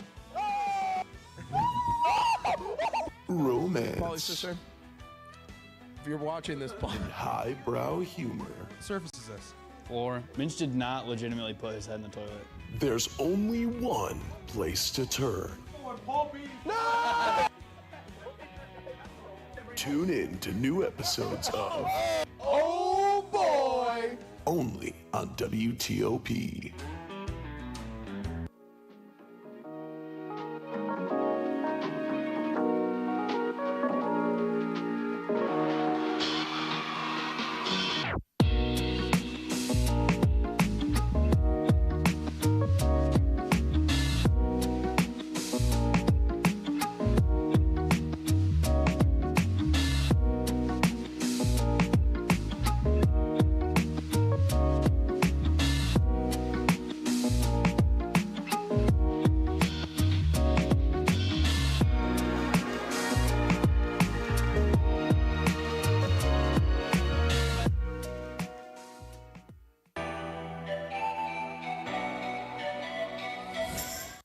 Welcome back into Season 23, Episode number 3 of Laker Connections, your only place for all things Laker sports. I'm Kane Gerard, co-hosted by the large-hearted Lucas McGarry. I'm running out of things to say, Lucas. You can reuse that. No, you said I told you last time I got to change it every time. Yeah, I guess so. So here we are.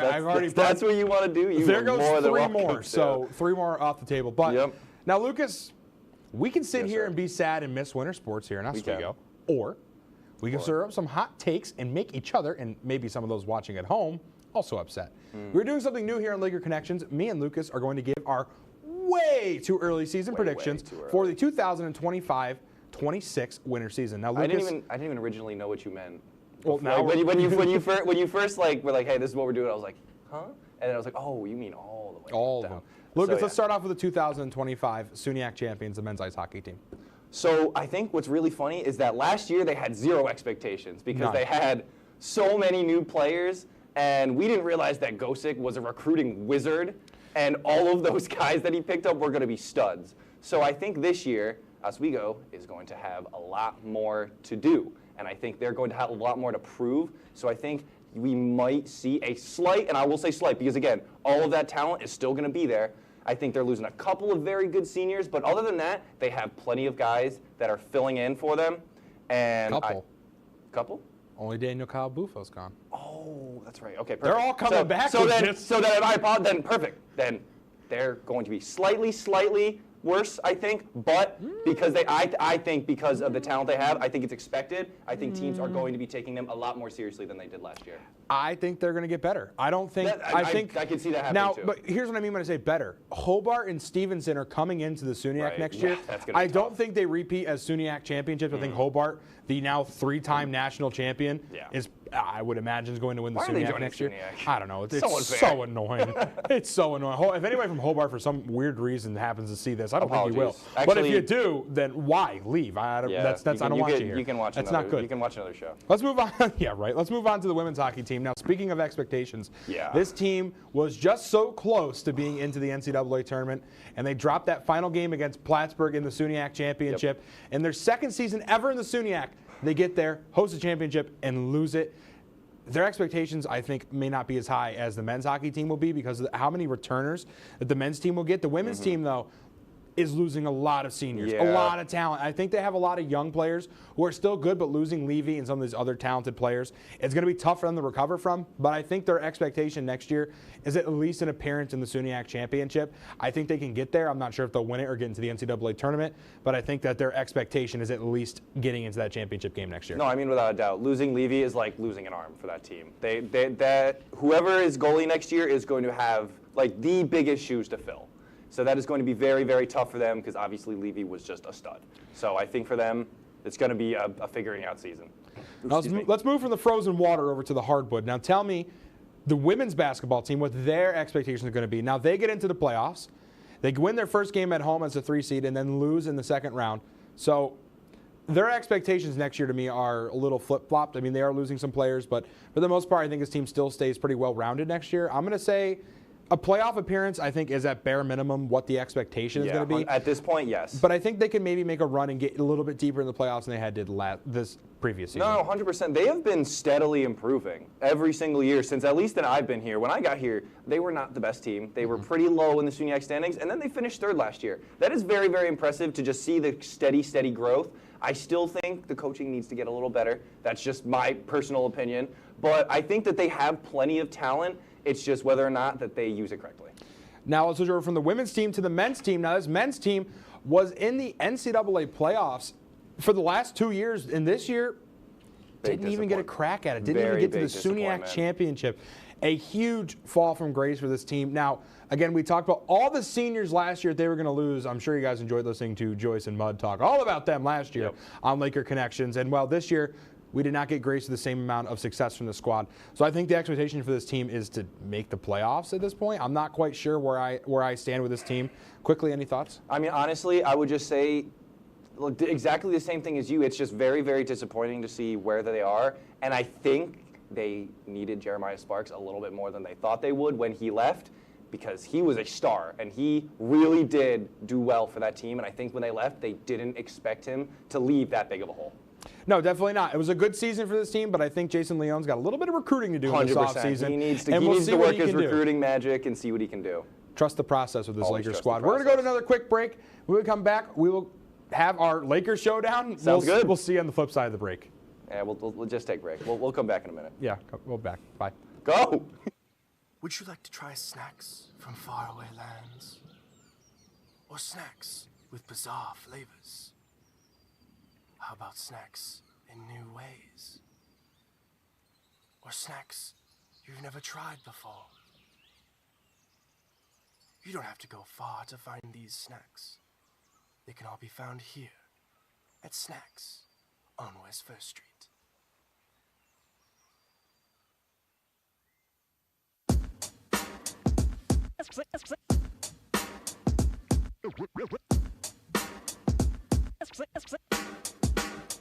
Yeah, we're walking around campus, and what do we see?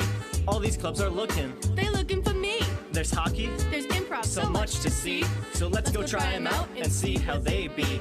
Come on and please watch. Our embarrassment's free. Tune in to Amateurs on WTOP.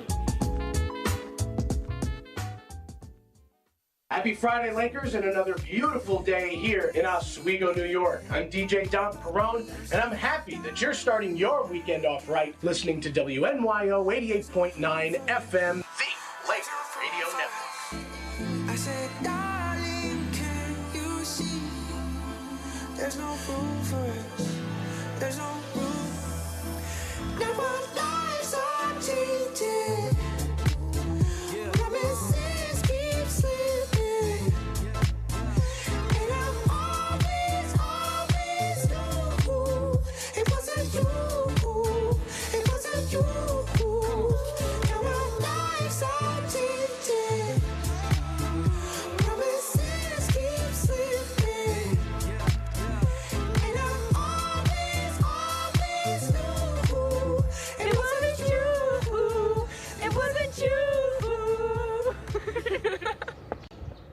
Welcome back into season 23, episode number 3 of Laker Connections, your home for everything Laker sports. And Lucas, it is I guess it's time. It's not time. really. It I don't is know time. if I'm excited about this. Mr. Michael Neckers is back. Our Laker Showdown moderator. He keeps coming back. We don't really have anyone else to do his Lucas, job, for unfortunately. those who don't know, please tell them Well, what a Laker Showdown is a showdown between two Lakers, me and Kenny. Michael, our moderator, will ask us a series of 3 questions, and it will be best 2 out of 3 style. Michael decides the winner of each question. And that will be it. Michael? Yes, that's exactly what I'm going to do here, guys. We've still got a lot of time left before the NFL season starts, but last week I asked about the Steelers, so this week I'm going to ask about the Giants. I need both of you to give me your record prediction for the 2025-26 Giants, and whoever is closer to my prediction will earn the point. Kenny, as the Giants fan, you're up first. So, I mean, adding Mr. Unlimited. What's your prediction, And Kenny? adding Mr. Unlimited. We're both at and 0. adding Jameis Winston. No one has scored a point yet. Yeah, guys. we're at 0.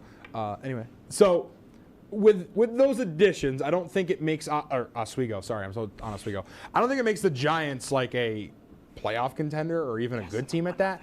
I think they're just going to be fun garbage as opposed to just garbage as they were with Daniel Jones. I think it's just going to be like putting a tutu on a trash can. Like it's going to be, oh wow, that's pretty trash. It's lipstick on a pig. I think it's going to be lipstick on a pig. I actually really like that. 5-12 for the Giants. Lucas? I'm going to go 3-14, just flat out. That's I fair. don't see. I love Mr. Unlimited. You know, he was my quarterback last year, but the Giants just don't have enough talent right now. I think 5-12. I don't see them winning more than 3 games, and I also see them losing a couple of games that they 100% should win. Oh, they absolutely. That's will do why that. I only see them winning 3. But Those then I 3 see those- games will be against teams that they shouldn't. Time's up. Time's up. Well, guys. As you know, I'm a pretty big Giants hater. Not as much as I hate Philly.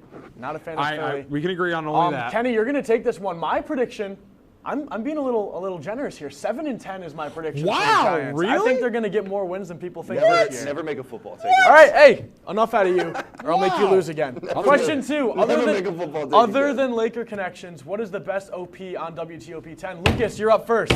The best OP on WTOP-10 right now is obviously Shut the Chuck Up. No, it's not. Charlie, the producer, We're gonna get some haters for saying no to this. just scream. I heard him scream, but yeah, Shut the Chuck Up. It's just such a fun, loving show, and it has one of my favorite people out there, Chuck. So yeah, Shut the Chuck Up. Where's the camera? Where's the camera? Where's the camera? I need a camera moved on me here. Here we go. Here we go. I'm getting up. I'm fired up for this one. Here we go. The best show on WTOP-10. The DK Experience. I love that show. You thought I was gonna say, oh boy! Oh boy, and it's not even close. Oh boy, by a mile, and it ain't even close. You pick anybody else, you're wrong. No, you're wrong. Sit down. No, you're wrong. Sit down, buddy. No. Sit down. Fired up. So, we've got a tough decision here. Yeah, you do. Do I let everyone at WTOP-10 hate me, or do I pick Lucas's answer?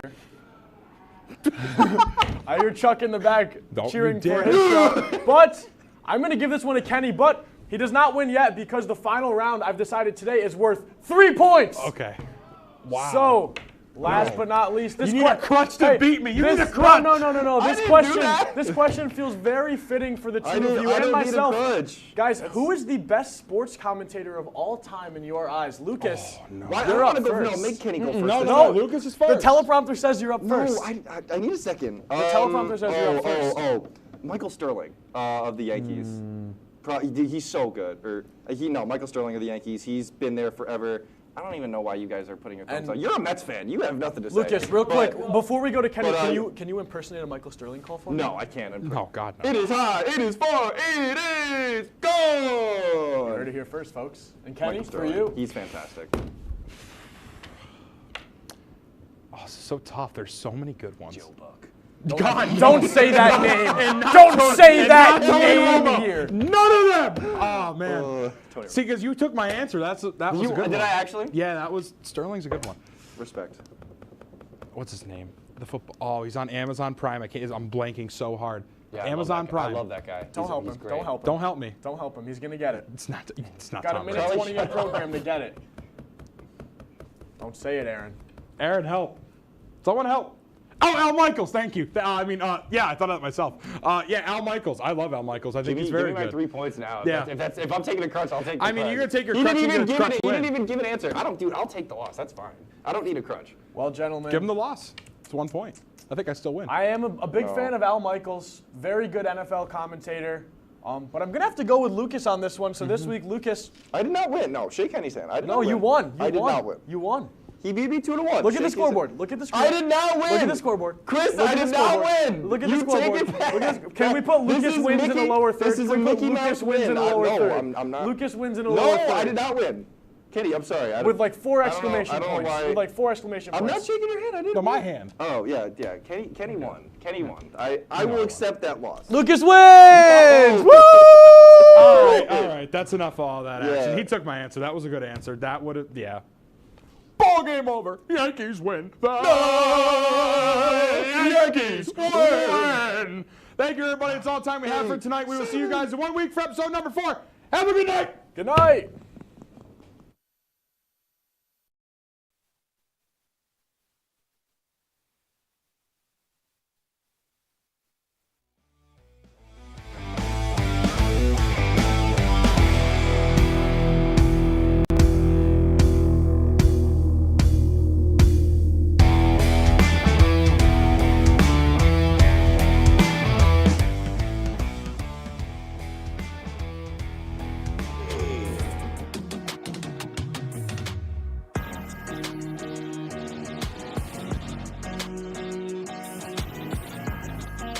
Introducing next, out of Schenectady, New York, wearing number 69, Kenny the GM Gerard.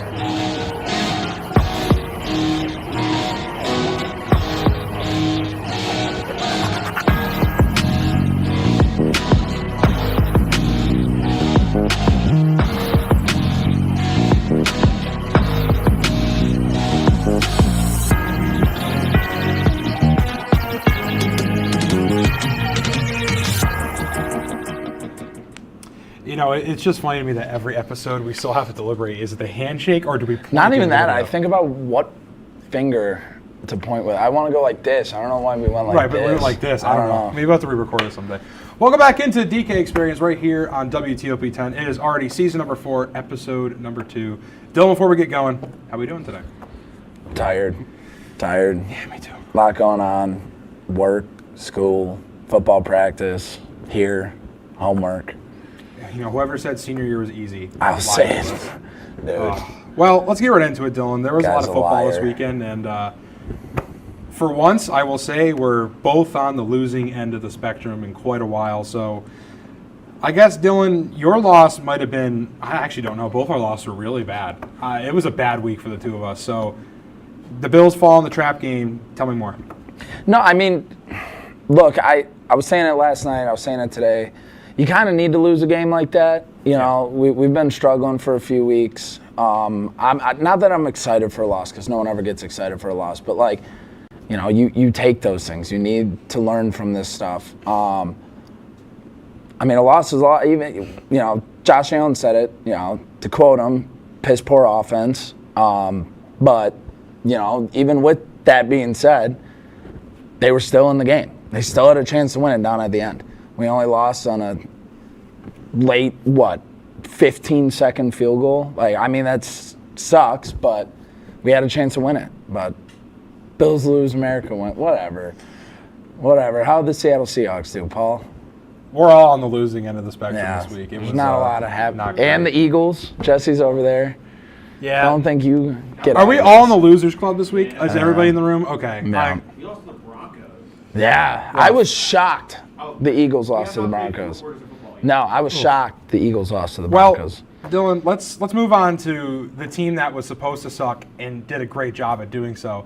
Those New York Football Giants. So they get my hopes up with that win against the Chargers. I feel really good going into it, and I'm like, man, this has been great. And then, of course, they just have to come rain on my parade. They start off the game with 2 straight touchdowns, then they punt twice, and then it becomes what the Giants do best. Choking away a game that they should have won.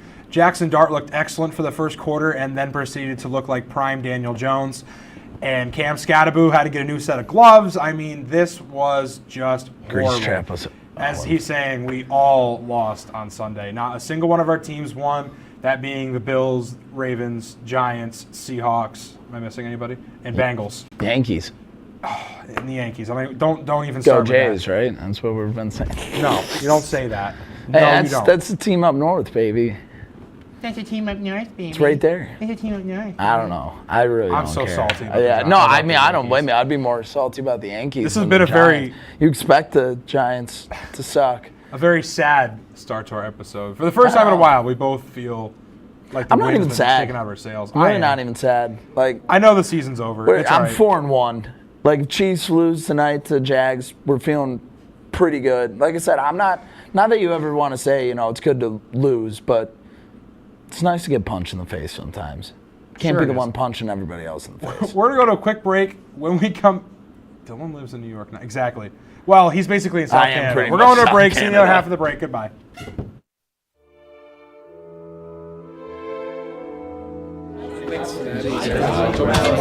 Get rid of all the questions.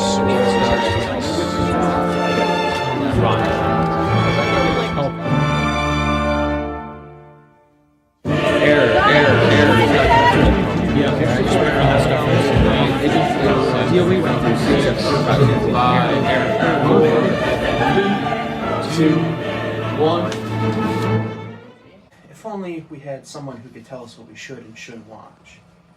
Well, do we have a show for you? Who are you? What are you doing in my bed? On Be Kind and Rewind, we will go through and review all your favorite movie franchises. And tell you which ones you should and shouldn't watch from the perspective of normal movie fans. Well, be sure to check out Be Kind and Rewind on WTOP-10.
Welcome back into DK Experience right here on WTOP-10. I'm Ken Gerard, and that is Dylan Zielinski. And Dylan, we've talked enough about our own teams. I'm sure everybody at home is sick of hearing about the Bills and the Giants, and I'm sure everybody in the back feels the same way. So we do something a little different. This is our block of the show where we tend to mix things up, but it always pertains to football somehow. So last week we did contenders, pretenders, and sleepers, and your contender now sucks apparently. And a couple of my picks don't look good either, but that's how this show works. We make horrible choices, and we're never right. But we have some way too early awards to give out, and we're going to talk about the NFL honors early in advance. We're going to pick some early picks of who we think is going to win some trophies. Dylan, we got a minute each, so 30 seconds total between the two of us. MVP, who do you got? Dak Prescott. Oh. Dak Prescott. He finally does it. He's been playing amazing.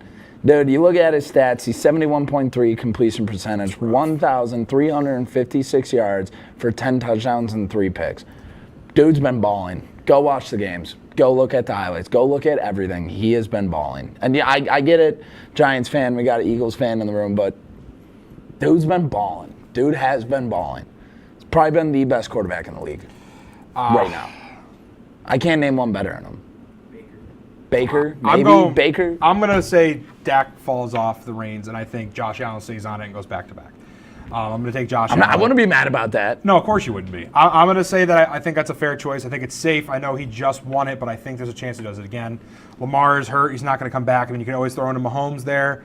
I don't mind Baker Mayfield either, but I just think right now the odds-end favorite has got to be between Dak or Josh. How about Offensive Player of the Year? I'm going to go, I don't even think he's going to be, all right, this may be the hottest take. I don't know if a rookie has ever done it, but Emeka Mbuke, he's been killing it. That guy is a stud. Baker is force-feeding him that football. I mean, I can pull up his stats right now, but I mean, if you've just been watching football, you know how much this guy's just been killing it. I don't think there's been an offensive player better than him right now. Every week he's talked about just killing the game, killing it. I want to say that I think Offensive Player of the Year could go the way of Jonathan Taylor. I think he's been a solid reason as to why the Colts have been as good as they have been recently. So personally, I think it could be a good choice to take Jonathan Taylor. I don't think it's a bad choice, but we could see which way it goes. Paulie, what's on the Paulie cam over there? All right, we can get rid of that. I'm good with that. What do you think for Defensive Player of the Year? Defensive Player of the Year, I mean, he just made a huge play in the Jags. I don't want to butcher his name. So I know, I'm doing the same thing over here. He just made a huge play. He just had a 98-yard pick six on Patrick Mahomes. I'm 99% sure his name's Devin Lloyd, but I don't want to mess it up. It is Devin Lloyd. Sorry, I did not want to mess his name up. But no, Devin Lloyd also been killing it. I think he's the leading tackler in the NFL right now. Again, just a 99-yard pick six on Patrick Mahomes. Dude's been killing it. I almost want to say, just because of how sweet it is to watch Cowboys fans cry, I want to go with Micah Parsons. I think that'd be a good choice. I think Parsons been tearing it up this year. I mean, you can always go Myles Garrett or Nick Bonito, but I think I'm going to go with Parsons. I think that's going to be the odds favorite for me. Nick's a good Bonito's pick. been great, and so is that great. defense as well. So He's on pace for 24 sacks right now. Yeah, he is looking That's a good. lot. So you go Nick Bonito, but I want to say, just because I don't like the Cowboys, I'm going to go with Parsons. All right, what do you got for Comeback Player of the Year? And don't say Daniel Jones. Daniel Jones. God. Killing it. Just had a bounce back game. He's, again, 71.3% completion percentage, 1,290 yards, 6 touchdowns, and 2 picks. That's not even accounting for what he's been doing on the ground. Dude's been killing it. Christian McCaffrey. I think coming off injury, he's been phenomenal. I have him on fantasy, so I'm a touch biased, but he's been doing great for me in fantasy. So I think Christian McCaffrey has bounced back very well compared to what a lot of people said he was going to be at. I mean, it was a lot of, he ain't coming back, or he's going to go to Europe and get another weird surgery on some ligament or whatever. I think he's been phenomenal this year. For once, he's the only healthy player on the 49ers. And that's why I think you can give him Comeback Player of the Year. But I hate Daniel Jones at this point now, but the media is going to carry him there. Of course they will. The media is going to carry him there. Views, just like we do, apparently. Okay, we're going to do a 2-1 here. Cooper Kupp's been terrible. Put it on? No, absolutely not. Not Cooper Kupp. Coach of the Year. Coach of the Year, I'm in love with him right now. I'm going to go Shane Steichen. I mean, he had Anthony Richardson realize he messed up with that pick, threw a Hail Mary with putting Daniel Jones in, and he's been coaching him very successfully right now. I'm going to go with Vrabel. I think at the rate the Patriots are going right now, also saw him at Morgan Wallen, pretty big dude, by the way. Kind of huge. He's a big dude. Vrabel, I think if the Patriots continue to be in the route that they are on, I think that he could be a good running for Coach of the Year. I didn't put it on the rundown here, but what are your thoughts on Rookie of the Year? I think he's going to start turning it up here. He started turning it up last week, but I'm going to go Ashton Genty. He's going to turn it up. Geno Smith playing terrible right now. At some point, they're just going to have to rely on the run game right now, and I think Ashton Genty, like I said, we saw a flash of what he could do, 138 yards. I mean, like I said, he's kind of been just about fine right now, but I do think at some point they're going to have to rely on that run game. Yeah. I don't know. I mean, you can go Hampton. I was going to say Genty, too, so I have nothing else. I think we're actually just going to have to agree on one. But that's going to be it for this. We're going to go to a break. When we come back, it'll be time for Stump the Chump. You're watching the DK Experience right here on WTOP-10. If you like action, romance, sister. If you're watching this, and highbrow humor, surface is this. Floor. Minch did not legitimately put his head in the toilet. there's only one place to turn. one, Paul B. No! Tune in to new episodes of Oh boy! only on WTOP. Look at the number of disasters in the U.S. Chances are every area will deal with some kind of emergency in the next decade. And between school, sports, and social lives, chances are you won't be with your kids when it happens. Will they know what to do? Ready.gov/kids has the educational tools and information to make the conversation easy. When the time comes, chances are they'll feel prepared, not scared. So talk with your family today.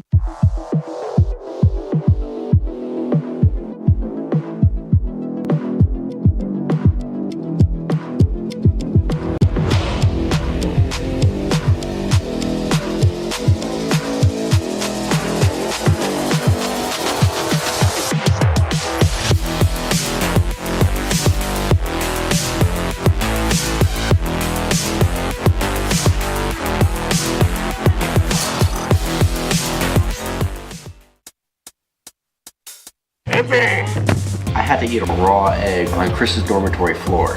I currently don't have any federal pending charges. You know what you never did? You never walked to Walmart, Chris. That's my co-host. This is for making me eat roast Pop-Tarts. It's showtime, Chris. Come on. I want to be on the air for that. I got a couple things to say. No. Spin the wheel. But you got censorship. Welcome back. Welcome back. Welcome back to...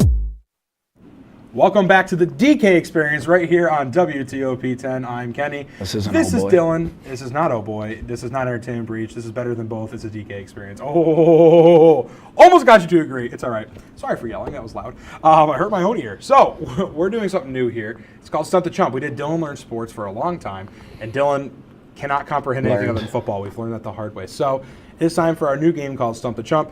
For what it is, the week before, if you watched our last episode, we spun this wheel right here. We each landed on an obscure sport that we had to study for the last 2 weeks. Now we're going to quiz each other. Loser will face a punishment next episode, and we will erase the two sports and put them on the wheel. Hope you studied up, Dylan. Dylan, your questions are set to go first here, so hit me. I didn't know punishments were in this. So, Kenny here got German pretzel cutting. Yeah, I did a lot of studying. Yeah, so to create a pretzel sandwich, the pretzel is cut horizontally across. What is this called? What? It's a type of cut that they do. A type of cut? Yeah. Oh man, I didn't research that well. I'm going to say horizontal cut. No. No idea. It's the fat belly. Fat belly? Of course he picked that for me. That's crazy. All right, what do you Morgan, got? I'm sorry. yeah, she's real mad at you now. That was not, no. All right, what is the goal of this game? To cut the pretzel evenly in two sides, and they weigh the same on each scale. The closest you get to having the exact same weight on each scale wins. Okay. Was that it? Yeah. Yeah, sweet. Okay, cool. What is the butter bretzel? The butter bretzel? Oh, good grief. The buttered bretzel. Oh, what could that possibly be? No, I did not study. Whoever just said that in my ear. Buttered pretzel. It sounds like a beer pretzel with butter, but I have no idea. I am so far gone on this. I lost this week. What is it? So this is a popular variation of the pretzels. It is also cut horizontally. He's so ChatGPT. Put a ton of butter on it, and sometimes sprinkled with fresh chives. So they have different, from what I found in my research, is there's different... You mean ChatGPT's research? Fair. Yeah, I knew it. I knew he didn't do that. Hey, whatever. I couldn't find anything. Whatever. It's all a game show. It's all, they do different variations. It's okay. Okay, so what, 1 for 3? Yep. So I gotta hope you go 0 for or we tie on a 1. You ready? You study? No. Yeah. Okay. A little bit. So Dylan's sport, over here now, was bed racing. Dylan, where did bed racing originate from? America. Not even close. Ready for this one? Knaresborough, North Yorkshire, England. Really? It's an English sport. I have a terrible feeling. Not even close. Wow, we are going to be so egregiously under. Who won the 2025 Knaresborough bed race and has won it every year since 2018? You didn't study, did you? Couldn't ChatGPT a study No, guide? I did. I just didn't know we were going history. I thought it was more about okay. I just looked at the league. Went on their FAQ. That's all I did. Went to the frequently asked questions of bed racing. I went to bedracing.uk.co and I just looked up the frequently asked questions. Don't look at answers now. The Kansas City Chiefs. It was the G.H. Brooksman. All right. What was the 2020? I thought I was going to get, wow, this is going to be way too hard. The last one was supposed to be the hardest. What was the 2025 Knaresborough bed racing theme? The main league for bed racing. You don't know, does he? I did the rules of the game. Take a wild guess. Dude, I'm telling you, all I did. Movies. Actually, you aren't that far off. I'll give you one more guess just because you were close. TV shows. I'll give you half a point. Television adverts. Advertisements for TV. That was the theme.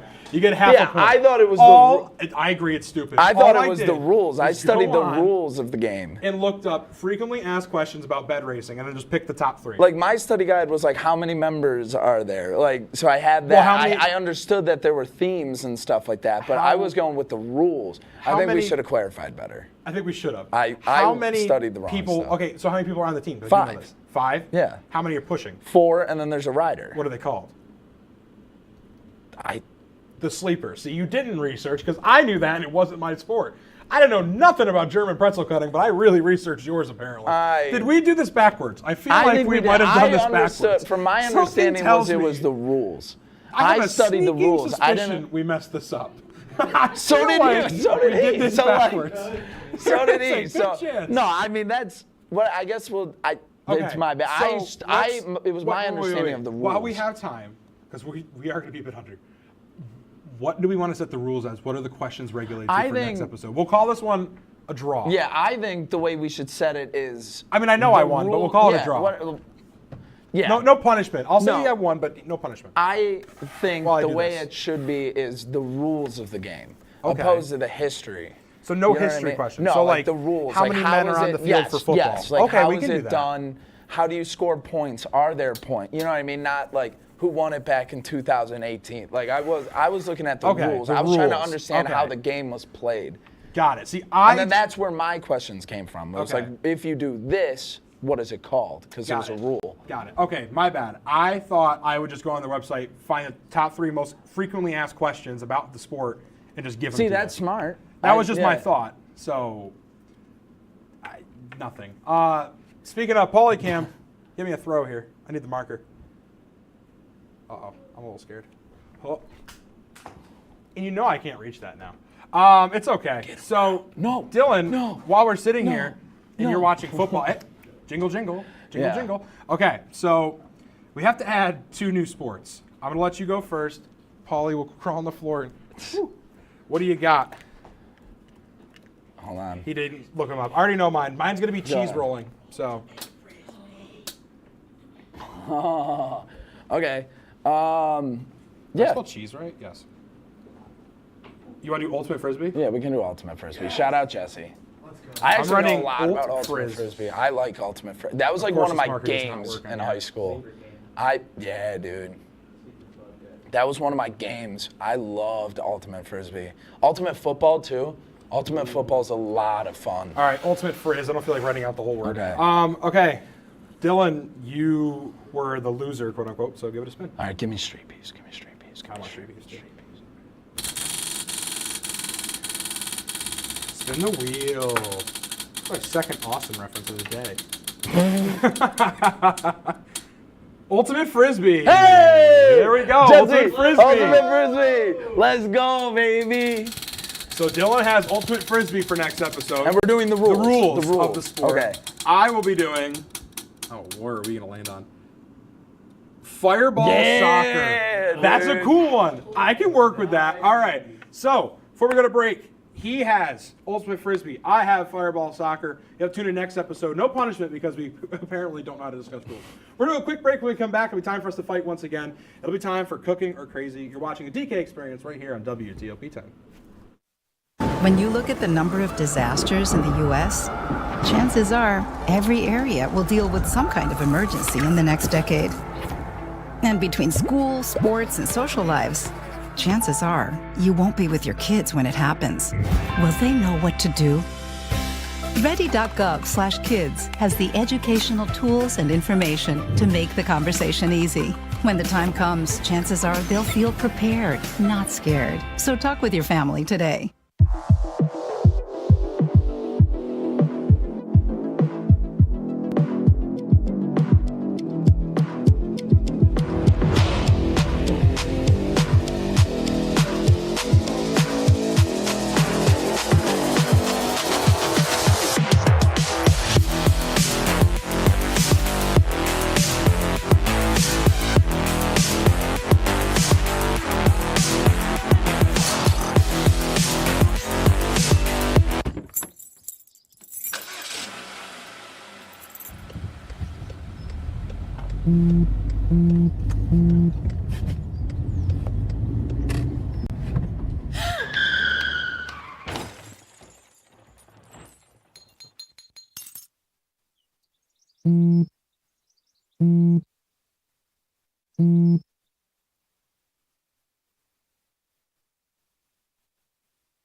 I had to eat a raw egg on Chris's dormitory floor. I currently don't have any federal pending charges. You know what you never did? You never walked to Walmart, Chris. That's my co-host. This is for making me eat roast Pop-Tarts. It's showtime, Chris. Come on. I want to be on the air for that. I got a couple things to say. No. Spin the wheel. But you got censorship. Welcome back. Welcome back. Welcome back to... Not the second one, he did the first though. You done with your conversation? Yeah, we're talking Disney princesses. Oh, well, don't spoil it. Welcome back to the DK Experience right here on WTOP-10. I'm Kenny. This is Dylan the Yapper. And Dylan, it's time once again for everybody's favorite part of the show, cooking or crazy. You go first. For those who don't know the rules, it's pretty simple. We got a topic that was discussed in the back room, and our crew picked a question for us to answer. We're each going to give our answer. We're going to deliberate, and then everybody in our crew is going to decide amongst themselves who is the winner. So, Dylan wants me to go first today, which is weird, so I'm sure I think he feels confident in his ability to win. Me personally, I was never really a Disney kid or a Disney person growing up, to be fair. I've never been to Disney. I actually really want to go. Sorry if that upsets anybody. I've never been there. Chris wouldn't take me, but he'd take Austin, but it's okay.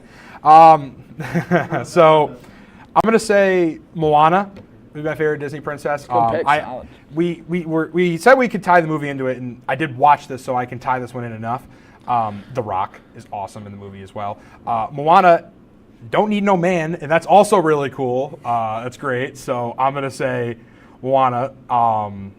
It isn't like just the stereotypical base princess. There's something different to it. It's not like a chalk answer like Cinderella or Snow White. It just feels too basic to me. So I'm going to have to go with Moana here. Okay. I don't know. I lost. It's okay. I love this movie. Oh, here we go. Princess and the Frog, dude, Tiana, banger. The music in that movie, bangers. The bad guy, dude, bangers, dude. Ray, awesome. Elsa, no. Olaf, no. Gosh, no. They're not even real Disney princesses. No, anyway. No, Tiana, dude, she's awesome. 13. Her whole story is awesome about working hard. Like, she got left with that restaurant, working hard to make things happen. Again, her songs, awesome. I like that. Like, when I think Disney princesses, I'm gonna tie in their songs too. And while yes, Moana's songs can also be said are very good, I think they're fully admit bangers. that. The Princess and the Song soundtrack and Tiana's songs itself are just better. They're just better. I know Lin-Manuel Miranda did Moana, but they're just better in my opinion. The whole adventure she goes on with Ray, like, dude. And what's cool about it too is like it takes your has no friends. What? It takes what? It takes your normal what you think Princess and the Frog is. Like I think it's one of just copying my argument now. What? All right. No. Nothing. Go ahead. I think it's Copy one of the not Rumpelstiltskin. Command I V. forget who the All other guys good. were. But like, and it changes it. It makes it different. Like you have what you normally think Princess and the Frog should have looked like, and it just completely switched it. Yeah, but it's not as baller as Moana. Simply I put. think it is. Moana's dude. pretty Like, baller. That movie Scrooge! was like Yeah, I I'm wasn't going like I was a Disney kid, but like that couldn't tell. Whatever. That I never like the princess movies were good. Like you said, you think of the Cinderellas and stuff like that. Boring. But Princess Right. and the Frog was like the first one I ever watched where I was like, they did it right. I was like, that's cool. And again, you know, she didn't start off in the royalty. You know, she kind of got married into it and stuff like that. She did become a princess. Like, working up to that, like, I'm just saying, dude, bangers. I think Riley even texted me about this. Yeah, but it's not Moana, so simply put, it's okay. Yes, if there's dude. one to lose, this is the one. I'm not a Disney kid. I'm fine with this. Dude, that fires me up. That fires me up. Dylan, you a blind And her squirrel dress, finds a dude. nut here. What do you think? How do you Dude. feel? You won finally. By a landslide. Her That's dress fine. too, the green That's dress. totally fine. The animation in that. I can Moana's live with anima- that. What? I got a better prize personally, so Bad opinion, Kenny. totally okay. No, I also really mess with Moana. That is also really good. The second one. Are we the saying it's a story bad was cool. opinion that I don't like Moana, or that I No. like Moana? Because I think that's No, a great I Disney don't know. princess. I think I just tried to be different. Mulan's really good. Oh, okay, that's a good answer. I'm hoping they make a live action Princess and the Frog. We missed that one. I want to see okay. it. I want to see it. I want to see it. There is a I hear him resounding saying no in my I hear ear. him saying no. And I but like, do not disagree. some of the live actions, they're Wait, starting wait. to figure it out. No more live action. No. No Dishonor. more. Can we all? No. Nuh-uh. No, I mean, that's fine. But like, I watched the Lilo and Aren't Stitch you guys one. glad you picked him now? Yeah, Huh? whatever. Yeah, real glad you picked him now, Whatever. right? Whatever. This Don't guy over cons- here is no, who you guys no. chose. Don't. Okay, bad take. My bad. I Egregious. saw the Lilo and Stitch one. I was like, dude, banger. Dylan. I won. What do we call it an episode? You I won. Hey, a blind squirrel finds a nut. Hey, right? that's what I'm It saying. I happens. won, baby. Enjoy your one. Thank and you, only. Austin. Yeah, right. Thank you guys for watching the DK Experience right here on WTOP-10. We'll see you next week when that doesn't happen again. Have a good night. Or not next week, 2 weeks, whatever. Go to the bump camp. Enjoy I'm fall done. I'm break. going home. You know, Chris, I'm really glad you invited me out to dinner tonight. Yeah, of course, man. I actually had something I wanted to ask you. Okay. Okay, guys, welcome to the Topper restaurant. I'll be your server today. Can I get you guys start off with drinks, appetizers, anything? I'll get a Pepsi. Is Coke okay? Coke is lovely. Okay. All right, then can I get a Coke? Is Pepsi okay? I guess, yeah. Pepsi will be fine. Pepsi okay. Can I get you started on any appetizers? I recommend the TOP desk leg sliders. They're really good. Can we give us a second to think about this? We just sat down, so. Yeah. I mean, that'd be great. Okay, but you know, Thank they're really Yeah. good. Yeah, we'll take a look at it. We'll take a look. Okay. So, the reason why I asked you to come to dinner with me is because there was this. I really had an important question to ask you. You know, we've been friends for a long time now. I'd say we're in a really good place in our friendship. Of course. And I was really wondering Okay, so if we were out of Pepsi and Coke, so I found this. I hope that appeases you guys.